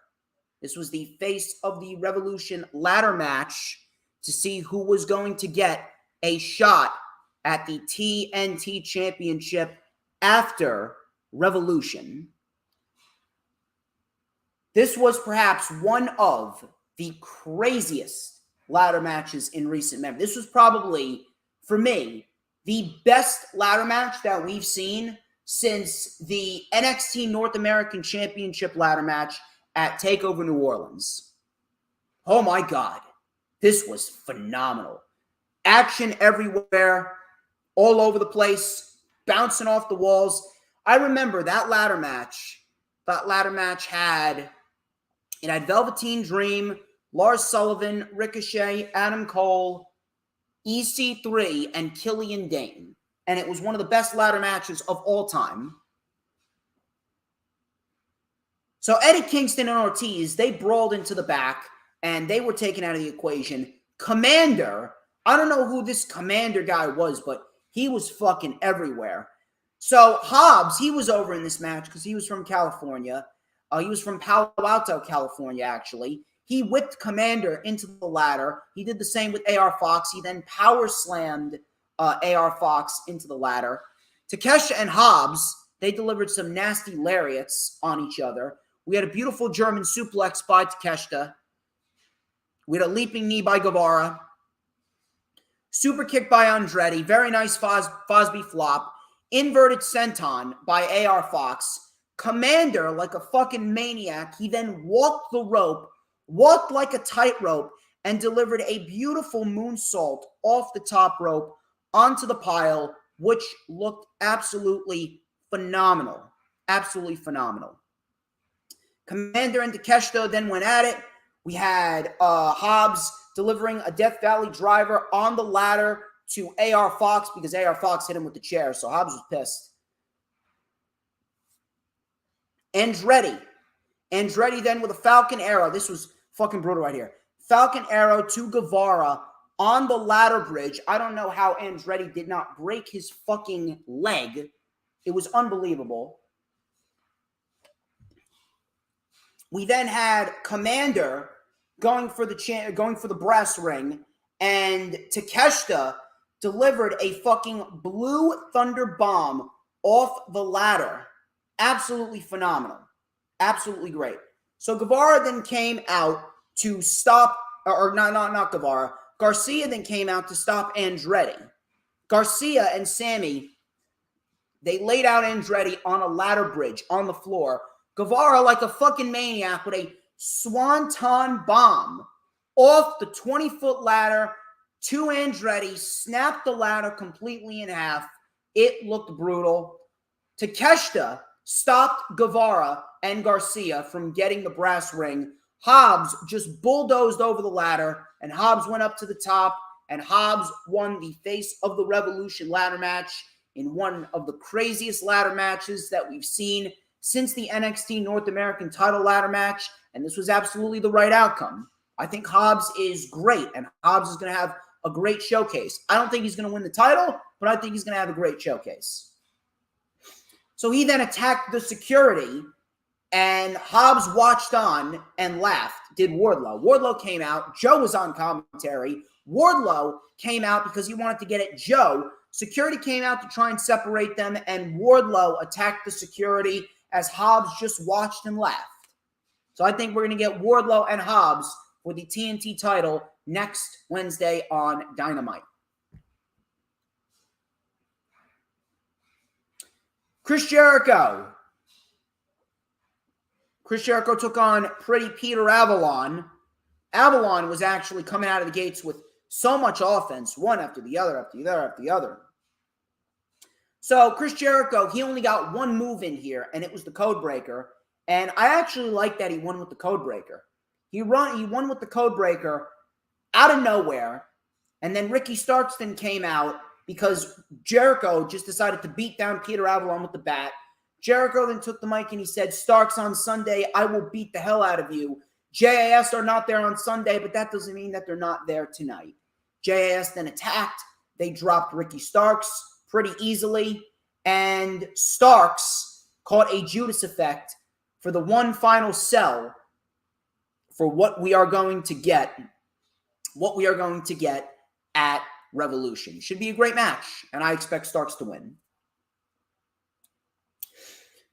Renee Paquette interviewed Christian Cage, and I thought that this was one hell of a fucking promo by Christian Cage, and Christian Cage really establishing himself as probably the number 2 heel in AEW, right behind MJF. I thought, oh my God, is Christian Cage a fucking dick? I love it. So he beat down Jungle Boy. He was talking about how he beat him down. He was pissed at Jack Perry because he was saying he was going to go for a singles title over my dead body. I will win a singles title in 2023. Crowd was chanting, "Shut the fuck up." Christian pointed out how Jack hesitated last week, and he showcased how a real man conducts business. Why do you want to win this championship? You just want to take the shiny new toy home and get some likes on social media and show it off to your friends. You treat my business like a video game. I am one of one, and I treat this business like an ATM machine, and I am not done milking it dry. this Sunday at Revolution, no rules, just a fight. And in the end, you're just going to be your father's son. You're a no-talent hack, and this business is not for you. You don't have grit, Jack. Lights then went out, lights came back on, and Jack Perry was digging a grave for Christian Cage. And it looks like that we are indeed getting the final burial, or the buried alive match, whatever the fuck you want to call it, is going to be an absolute fucking war, and I love it. The crowd was chanting, Jack is going to kill you, to Christian Cage. One final sell, and that was it. I thought that this was a great final sell for what we're going to get at Revolution, and I can't wait to see. Hook and Matt Hardy, this was for the FTW Championship. Really nothing of substance here. A very quick match. Hook locked in the red rum, and Hardy tapped out immediately. It looks like, to me, Matt Hardy could be purposely trying to get fired from the firm. And to be quite honest with you, I think that that could very well signal that Jeff Hardy could be on his way back. Or maybe Mark Quinn's on his way back. Maybe we get Mark Quinn and Isaiah Cassidy. Maybe they mix it up in Ring of Honor for a little bit. I wouldn't mind that. But a very quick match. Nothing of substance. Riho versus Toni Storm. We get a very good women's match right here between these two. Riho came in with a roll-through double stomp. Storm then came back with a hip attack. Hayter and Britt then came out to keep Saraya at bay. Coming back from commercial, Riho with a head scissor takedown. Storm missed the hip attack. Diving crossbody to the floor. Diving foot stomp and a Northern Lights suplex for a 2 by Riho. Riho was then taken down by Storm, and she caught a shotgun drop kick. A very nice shotgun drop kick by Toni Storm, taking out Riho. She delivered the running hip attack, but Riho kicked out. Storm then with the cloverleaf. Storm then took her eyes off of Riho because she wanted to take in a shot at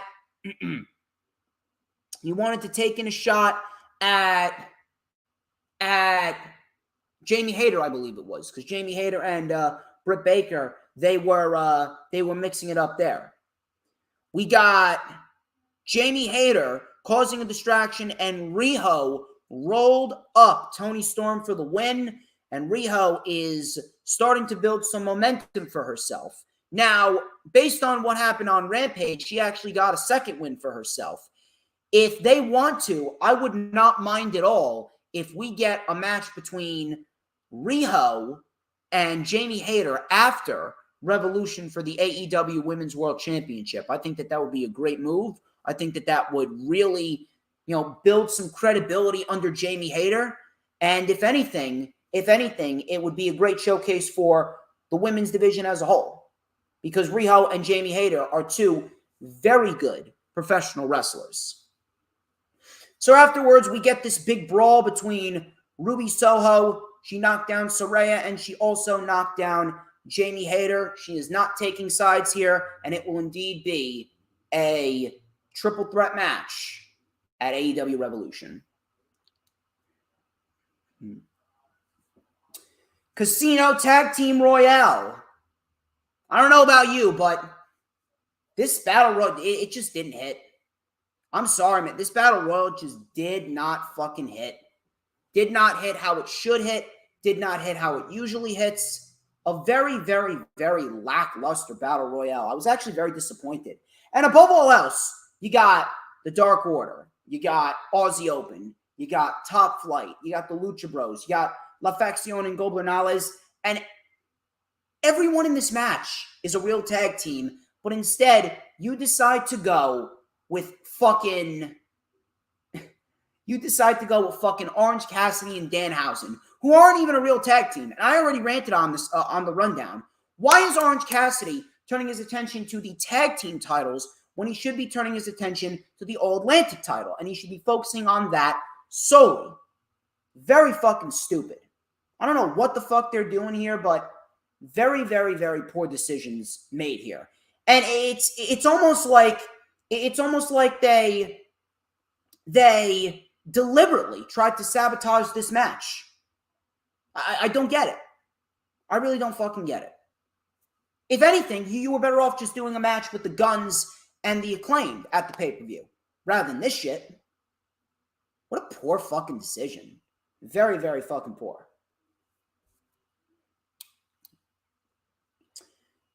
Renee Paquette. She talked with Bryan Danielson. Now, MJF, he came out to listen here. MJF didn't even get a word out. MJF didn't even get a word out. So Bryan told MJF to shut up, and he ran down why MJF hates Bryan Danielson. Bryan Danielson was just laying into MJF here. Laying into MJF. So he goes, I have to fight for all of the things that I've gotten, but MJF has done nothing to earn these things. One thing that you deserve is your fiance leaving you. Bryan then provoked MJF. MJF took his jacket off. Bryan was saying, I fought for everything I got, and if you want to fight right now, we can sure fight right now. I came to AEW because I wanted to fight, but I have a new dream, and it is to become AEW World Champion. I am willing to fight for it. You better be ready to fight for everything for 60 full minutes, because if you don't, you will get your fucking head kicked in. And they bleeped it out, but we all know what he said. I thought this was a fantastic promo. We got a lot of good promos on Dynamite, but compared to the previous weeks, Dynamite did not hit like it would usually hit for a go-home show. Now, take nothing away from the pay-per-view, because with the matches that we have on the pay-per-view, there is no fucking way that this pay-per-view is going to underdeliver. If it underdelivers, I'd be shocked. There's no way it can underdeliver. We got a great match every single spot on the card. There is not one match that could end up being a dud. Every single match on the card looks like it's going to be a great match, with the majority of them being match of the year candidates. It's just ever since the Guns won the tag team titles, it's like they just decided to throw together a couple of teams in the Fatal 4-Way match at Revolution. Meanwhile, they should have just done the match between the Guns and the Acclaimed. Or, if anything, you could have added Top Flight or the Lucha Bros. Don't understand why it needed to be Cassidy and Danhausen and then fucking Jeff Jarrett and Jay Lethal. Regardless of that, I don't think that's going to be a bad match, but it's probably going to be the least favorable match on the show, if I'm going to be real. If I'm going to be real, it's going to be the least favorable match. Will it be bad? No. It's not going to be bad. I don't think it's going to be bad at all. But the show on paper looks great. The show on paper looks great. I expect a banger of a show. No way it's going to underdeliver. It can't. It can't. With the House of Black and the Elite, and then you got Christian and Jungle Boy, you got fucking Wardlow, Samoa Joe, you got the triple threat match with the women. There's a lot of story going into that match. You got the Iron Man match. You got the Texas Death match. There's no way that this show's going to it can't. It can't underdeliver. Not with the talent that's on the card. So that was Dynamite. Not a terrible show. Not a god-awful terrible show, but a very, very lukewarm, lackluster show, minus a couple of promos and the ladder match. I still expect a good show tomorrow. SmackDown. Roman Reigns, Paul Heyman and Solo Sikoa and Jimmy Uso. No Jey Uso. They kicked off the show. Roman merely got one sentence out. He goes, Washington, D.C., acknowledge me. All of a sudden, Cody Rhodes, his music hits. Cody Rhodes makes his way to the ring. And obviously the crowd singing his theme song. He said, contrary to what Mr. Heyman might have told you, I am here to have a conversation with my WrestleMania opponent. I don't see any reason for your compatriots unless you feel you need them here. So, Roman told the wise man to leave and then take those two with you. So, it was just Roman and Cody in the ring. Roman then said, let's get a little bit more comfortable. He put the titles down in front of Cody, and Roman goes, so what do you want to talk about? Cody said, let's talk about you. 915 days you've been WWE Undisputed Universal Champion. You've superseded hyperbole. Congratulations. Let me tell you something.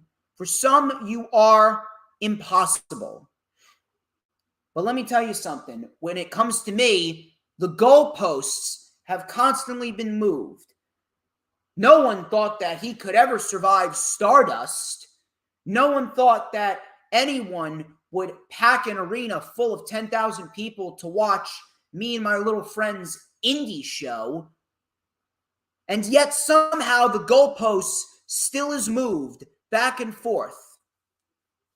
Roman may be impossible, but for me, no, not for me. Roman then laughed and he goes, he's good. You've been rehearsing that all week? Let me ask you a question. Have you ever won that one? So he pointed at the WWE Championship. And then he goes, have you ever even competed for one of these? Have you ever main evented WrestleMania? I've done all of that.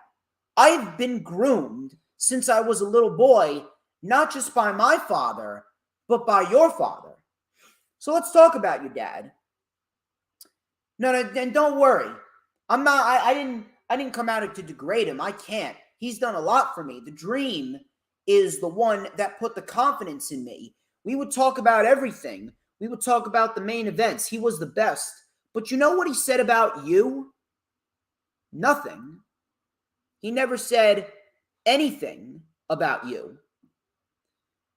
He goes, now he probably said something around Becky, some stuff around Rollins, some stuff around those guys. I'm pretty sure he talked a lot about you to them, but he never said anything about you when he was around me. It was like you didn't even exist. He goes, God, I wish he was here. I know you miss him, and I miss him too. I know he's not here anymore, but if there's anything that he didn't teach you already, I will. Cody then goes, oh my God, this is not chess. You didn't send Mr. Heyman to get inside my head. You sent him to tell me the truth. The truth is that you are the son that he always wanted. Now that changes everything. This is not some story that needs to be finished. This now becomes a necessity. I have to exist, and the only way that I can is by beating you at WrestleMania. May the better man win. I don't know. Here's the thing. I tweeted this out. This felt like the calm before the storm. Was this a bad segment? No.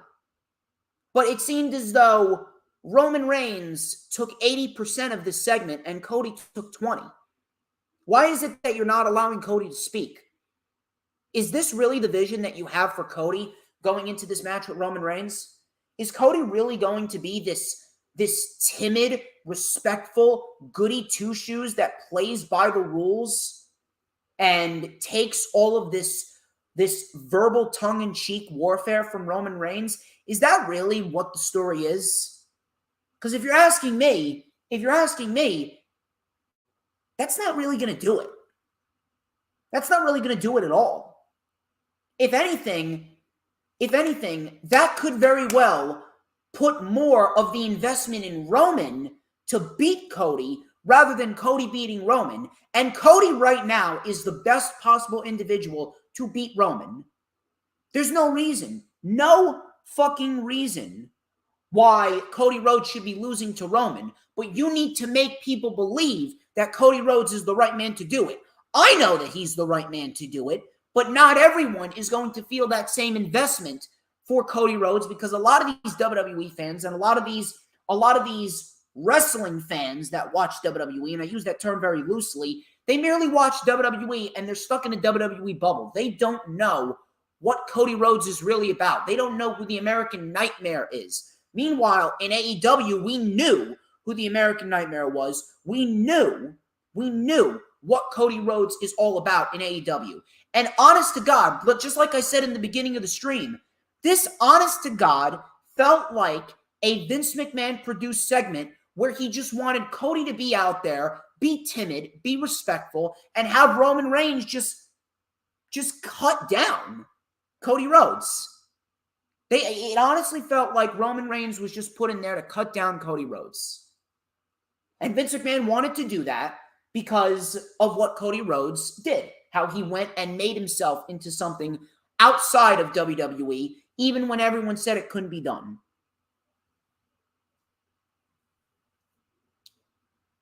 Honest to God, it honestly feels like with this promo, and I don't want to say this because this should not happen at all at WrestleMania. It honestly feels like Vince McMahon is now taking the creative wheel for WrestleMania, and Vince McMahon is booking this program with Cody and Roman. He is booking everything around Cody and Roman to where Roman Reigns is just going to shit all over Cody Rhodes just as a fuck you to everyone in AEW. As a fuck you to AEW, as a fuck you to Cody Rhodes, as a fuck you to Dusty. If anything, I'm going to even throw this out there. And I'm going to make the correlation with Kenny Omega. The outcome of Cody Rhodes versus Roman Reigns at WrestleMania is going to determine whether Kenny Omega goes to WWE or not. I guarantee you. Seriously. Guarantee you that everything around Kenny Omega and these rumors of Kenny Omega potentially leaving WWE, I guarantee you that that final decision with Kenny Omega is going to fall on the weight of Cody Rhodes and Roman Reigns and the outcome of that match at WrestleMania. Will Vince McMahon, because I'm telling you right now, I will drill it into your fucking heads if I need to. Vince is back in creative. Doesn't matter what Ringside News says. Doesn't matter what fucking Sean Ross Sapp says, what Meltzer says, what Wade Keller says. Vince has influence.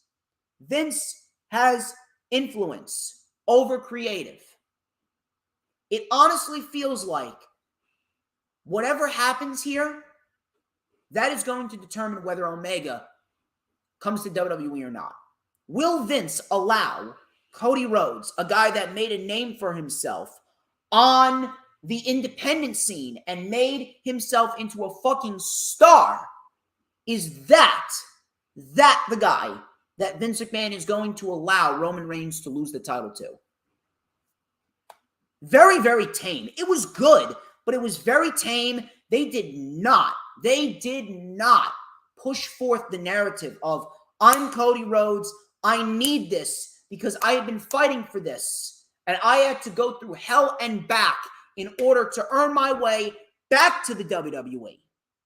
I needed to go through hell and high water. I needed to reinvent myself. You were groomed. You were groomed from the beginning. You said it yourself, but I worked for it. I had to go through all this bullshit only to get released. I had to get fired. I went to the independent scene. I reinvented myself. I fought the best in the world, and I made headlines everywhere.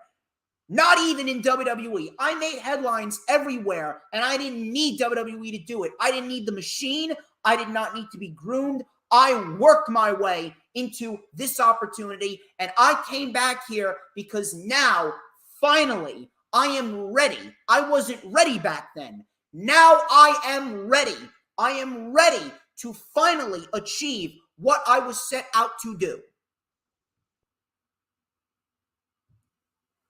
That's what we need from Cody and Roman. We need Cody to go out there, and we need Cody Rhodes to tell us why he needs to win the WWE Undisputed Universal Championship. And I'm telling you, that match outcome will indeed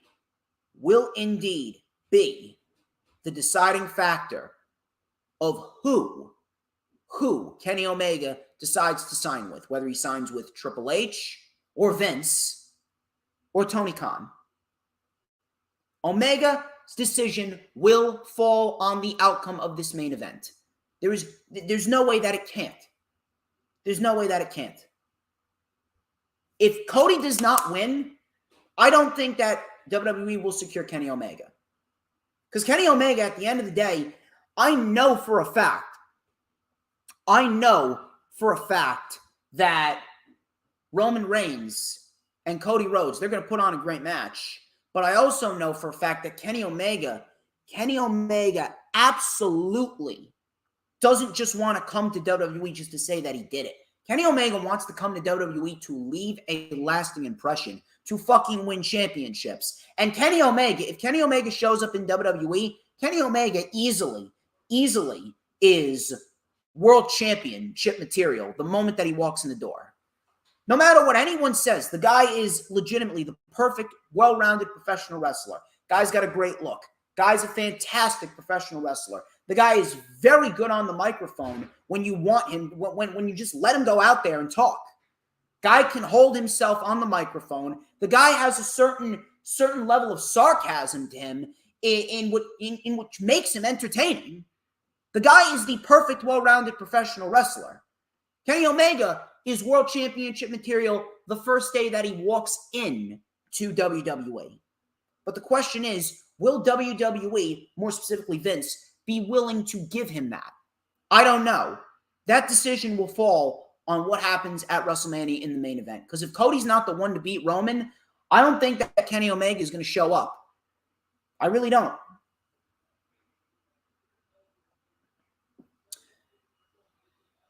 We then moved on from that segment to Rhea Ripley and Liv Morgan. Rhea Ripley was caught with a missile drop kick. Morgan tried to mount the comeback, but she was swatted out of the air by Ripley. Coming back from commercial, Liv mounted a comeback.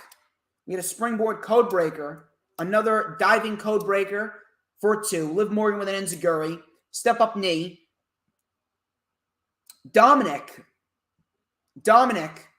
tried to cause a distraction.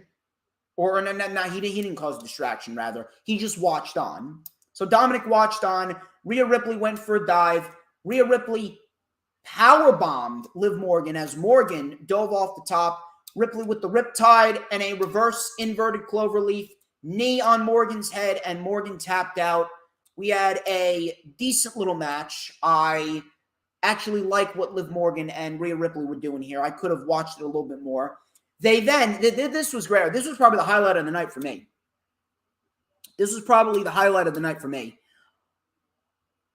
They showed a little fan, a little girl in the crowd crying because Rhea Ripley tapped out Liv Morgan. I thought that was hilarious.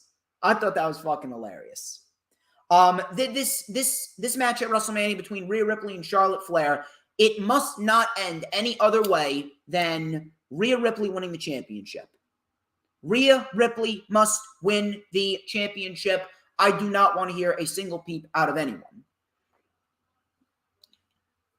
And by the way, I appreciate the fact that Rhea Ripley won this match clean. Dominic was not a part of this match. I appreciate that. I really do. I appreciate that. I'll tell you what else I appreciate. Santos Escobar and Dominic Mysterio. I thought that this entire ordeal with Santos Escobar standing up to Dominic Mysterio and trying to stand side by side with I thought this was great. I thought this was awesome. So Dominic acting like a chicken shit, absolutely down to a T. Escobar was out wrestling Dominic pretty early on. We had a nice surfboard stretch. Dom then with a springboard crossbody to the floor. Coming back from commercial, Dominic, he teased the 619, but he didn't do it because Dominic was being a dick. Escobar then mounted a comeback with a nice flying lariat.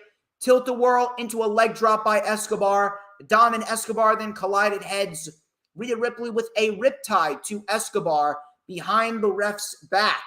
Frog splash by Dom and he wins the match. Another pretty decent match right here.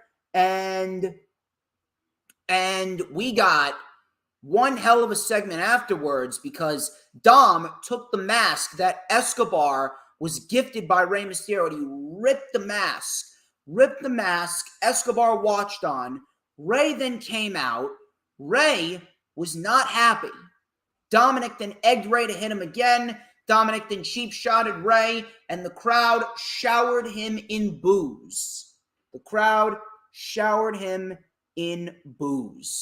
Which I thought was absolutely phenomenal.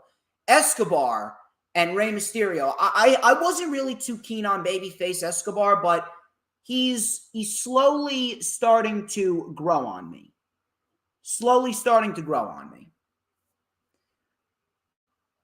I don't know what the fuck's going on in the chat. You're telling me that we have not gotten a New Japan Pro Wrestling match from Kenny Omega. Have you been watching what Kenny Omega's been doing in AEW?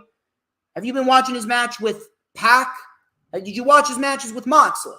Did you watch his match with Hangman Adam Page? Did you watch that triple threat match back at Double or Nothing 2021 with Pac and Orange Cassidy? Did you watch his... Did you watch the trios match at All Out 2022 with Hangman and the Dark Order with Omega and the Bucks? I don't know what the fuck's going on over here, but you have not seen a Kenny Omega match, a New Japan style Kenny Omega match in AEW. Have you been paying attention? I don't know what's going on. You guys in the chat, I think you might need to open your eyes a little bit because Kenny Omega has been great in AEW. New Japan. Again, you're telling me that the matches with Moxley, the matches with Page, the triple threat match with Pac and Orange Cassidy, his matches with the Young Bucks and Hangman Adam Page, that tag team match that we saw at Revolution 2020, you're telling me that that wasn't New Japan Kenny Omega? Hooligrim, nothing is going to come close to what Omega and Okada was. I think we need to put that is a completely unfair comparison. Nothing is going to come close to what Omega and Okada was. Nothing will. There's only two matches. There's only two matches in wrestling history that superseded what Omega and Okada was. And that was Gargano and Adam Cole at TakeOver New York in 2019 and Shawn Michaels versus The Undertaker, WrestleMania 25. Outside of that, there is no match that is even going to come close to Omega and Okada. So I think we need to put that out of our minds. No match will come close to it. So moving on from the Rey Mysterio, Dominic Mysterio debacle. And by the way, that has probably been the second best program built up towards WrestleMania outside of whatever Sami Zayn is doing.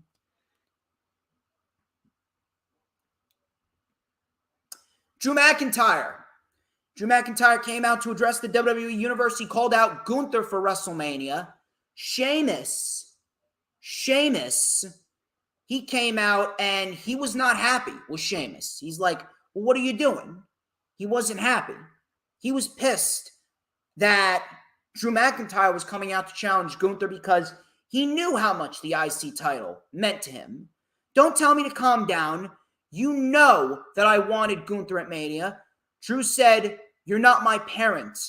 What do I need to ask you permission to wipe my ass now? Sheamus goes, you're not my parent. I thought you were my brother, but you're a backstabbing bastard. So Drew goes, you know what? If we're being honest here, you had your chance and you lost twice. So LA Knight then came out and he's over his shit. So I'm loving the reactions that LA Knight is getting. New Day then came out. They whined about LA Knight, and the New Day were mocking him and saying this is sad. Karrion Kross then came out. Knight then attacked the New Day. Sheamus then attacked Knight. Drew and Sheamus had a little face-off before Drew delivered a tope con hero over the top onto the pile. Kross then took out Sheamus, and next week, we got ourselves a Fatal 5-Way IC title qualifying match, and it looks like we will be getting a triple threat match indeed, because if this is a qualifying match, then it looks like there's going to be two opponents at WrestleMania for Gunther, and Drew could win this one with Sheamus winning the next one, And then if we get that triple threat match, I can honestly see Sheamus winning the match by pinning Gunther. Tegan Nox versus Shayna Baszler. Absolutely nothing of substance. Shayna wins with an armbar. Bobby Lashley, he made a surprise appearance on the show. He wanted Bray to come see him face to face. Uncle Howdy's music then hit. Uncle Howdy attacked Lashley. Lashley with a spine buster. He went for a spear, but the lights went out. Lights went back on. Uncle Howdy was gone. Who gives a shit about this program? I am sick and tired of all of this cheesy, comedic, supernatural garbage. We need to get rid of it all. We do. We need to get rid of all of this bullshit, and we need to put Bray Wyatt back in the Eater of Worlds position and give him a fucking faction. Give him the Wyatt 6 ASAP. Because at this rate, the more that you stall and the more that you continue to beat around the bush, no clues whatsoever have been dropped. None. No clues whatsoever have been dropped about who Uncle Howdy is or where this is going with Bray Wyatt. We have had no answers. Even with the program with LA Knight, we have had no answers and nothing has been revealed. It has been a complete fucking dud. It has been blah. We need the old Bray Wyatt back. We need the old Bray Wyatt back. Next week, we also got Braun Strowman and Ricochet versus the Viking Raiders. Should be a decent little showcase there for those two teams. Main event, really nothing of substance in the main event. Solo Sikoa, he beat Sami Zayn in pretty quick fashion. And afterwards, Jimmy then attacked Sami. Solo brought in a chair. Jimmy started screaming, "This is your fault, Sami." Solo was going to go for the hip attack, but Jimmy stopped him. And he goes, no, wait. I want to do it. Sami then fought back. Chair to the face of Solo. Haluva kick to Jimmy. Sami then retreated into the crowd. So it looks like we will see what we will get next week because Sami Zayn is going to be in a situation where Roman Reigns, he's going to force Jey Uso to make a decision. And next week, we could very well get the definite heel turn of Jey Uso. And we could very well get the final nail in the coffin and the tag team match with Kevin Owens and Sami Zayn versus the Usos. That could very well be confirmed. But I thought SmackDown was a very good show. It felt a lot more focused, and it definitely put through a lot of layers into what we are getting at WrestleMania, and we are building towards the show very, very nicely. Hologram, once again, the Kenny Omega in New Japan and what we got in New Japan, that cannot be compared to the Kenny Omega now. You can't compare that. Just like you can't compare babyface Roman Reigns to tribal chief Roman Reigns. We all know that this Roman Reigns is better than that Roman Reigns. It's obvious.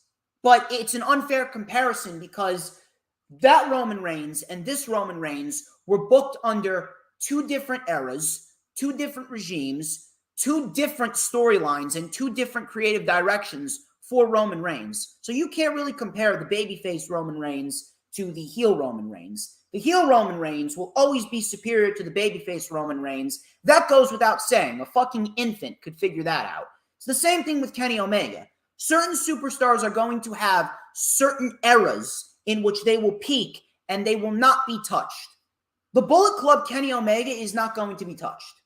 That's not going to be touched. That Kenny Omega will forever be the best Kenny Omega that we have gotten. But to say that Kenny Omega has not had a New Japan level quality match than what we've gotten with Okada, and then you got what's going on with AEW, you're telling me that the matches that he's had have not lived up to some of the New Japan Pro Wrestling matches? Outside of the Ospreay match that we saw this past January and his matches with Okada, Those were the only matches from New Japan and whatever Kenny Omega did in New Japan that have really stood out.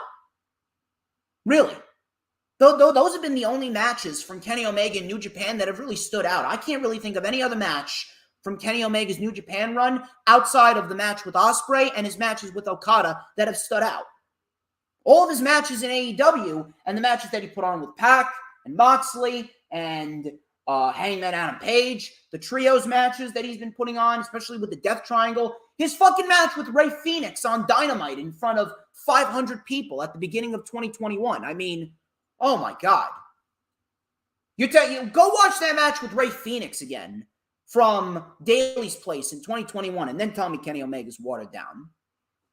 You want to tell me that Bullet Club Kenny Omega is better than this Omega? That's irrefutable. No one's going to refute that, but watered down, come on. I trained you better than that. I trained you better than that.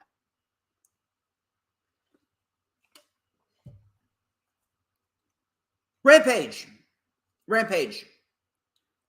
I'm actually going to throw it out. Going to throw it out here. Rampage was actually better than Dynamite.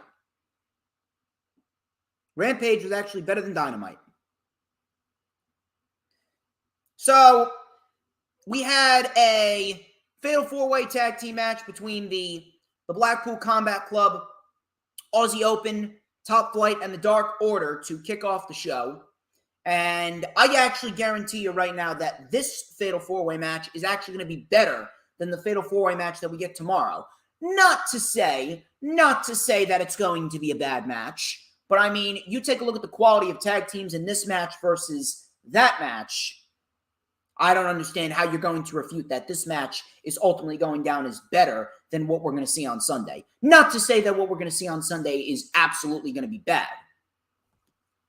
But it was all-out chaos. Aussie Open and Top Flight, they mixed it up. The Dark Order came in. Claudio took it to Reynolds. Silver with a great flurry of offense. Silver had a great flurry of offense, a senton, an uppercut, a stomp, and he was just flying everywhere. Honestly, reminded me of the flurry of offense that Claudio used to do back when he was in WWE, when he had these big multi-man matches. Claudio then caught Silver with a backbreaker. Coming back from commercial, Dante with a double crossbody onto Aussie Open, tagged to Darius, swinging DDT. Silver then saved it. Pop-up knee by Reynolds. Super kicks to Darius. Pendulum blackout by Aussie Open. Yuta saved it. The Dark Order with some nice double team action. Super kick, stunner, German suplex combination. Yuta broke up the pinfall with a double stomp, and he pinned Darius with the seatbelt pin for the win. So the Blackpool Combat Club obviously looking strong, and it looks like on the buy-in, if they want to do this, there's only one match confirmed for the buy-in, and if the buy-in's going to be an hour, if they want to put the Blackpool Combat Club versus the Dark Order on the show, I would not be opposed to that at all. I think that would be a very, very good tag team match if they want to put Blackpool Combat Club and Dark Order on the show. Matter of fact, if you want to, put the Dark Order in Ring of Honor. I'd love to see a John Silver versus Claudio for the Ring of Honor World Champion. I think those two will put on a fucking banger. I would love to see the Dark Order competing for the Ring of Honor World Tag Team titles. If we're, again, I'm going to continue to say this until it's fucking done.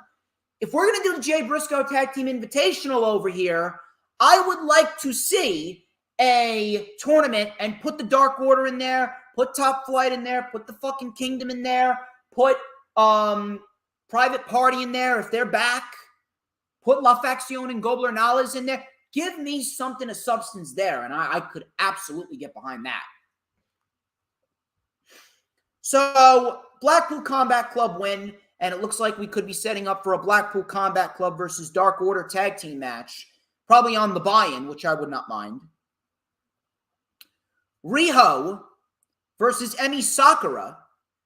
Riho getting a showcase here on Rampage, and Emi Sakura, listen, I'm not a big fan of Emi Sakura, but recently she's been fairly tolerable. I haven't really minded Emi Sakura on TV. So we got a nice head scissor takedown by Riho Sakura with a tilt-a-whirl backbreaker to Riho on the floor. We had a running body block to Riho, and that was against the barricade, which looked nasty. Riho got squished. Emmy, then from the top rope, she was dropped from the rope. Riho then with a 619 diving crossbody for a 2. Emmy then with a swinging face slam and a running splash in the corner. Riho and Emmy then traded pins and counters. Very close near fall by Emmy Sakura.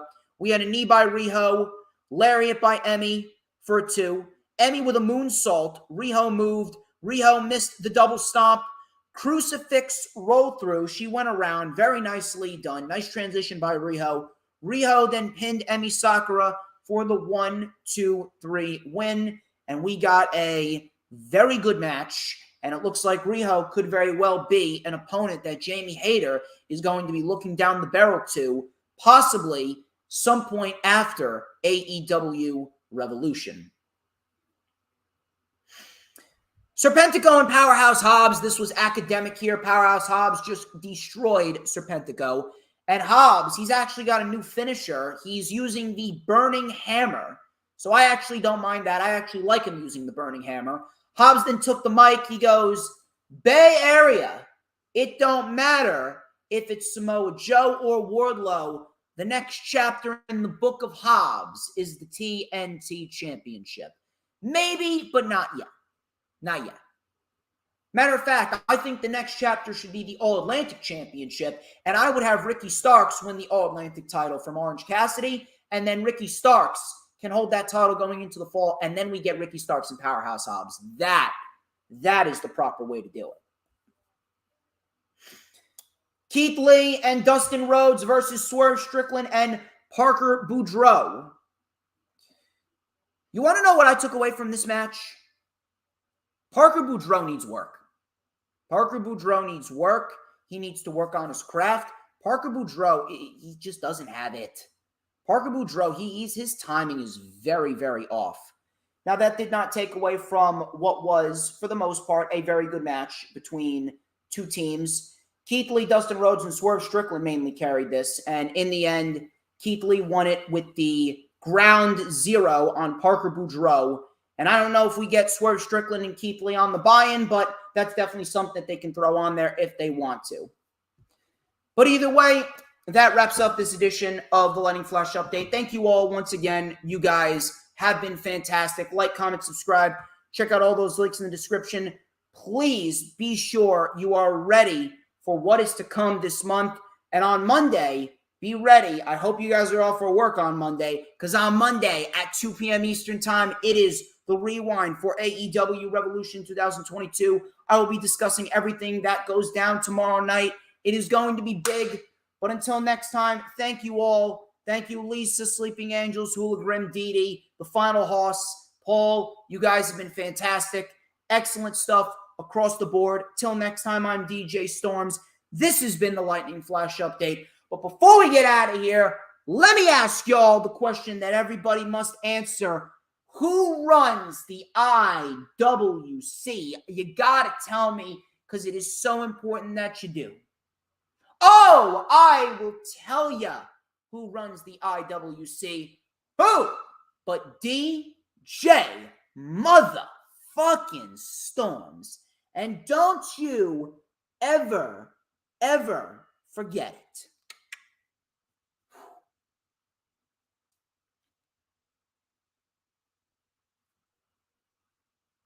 What's going on over here?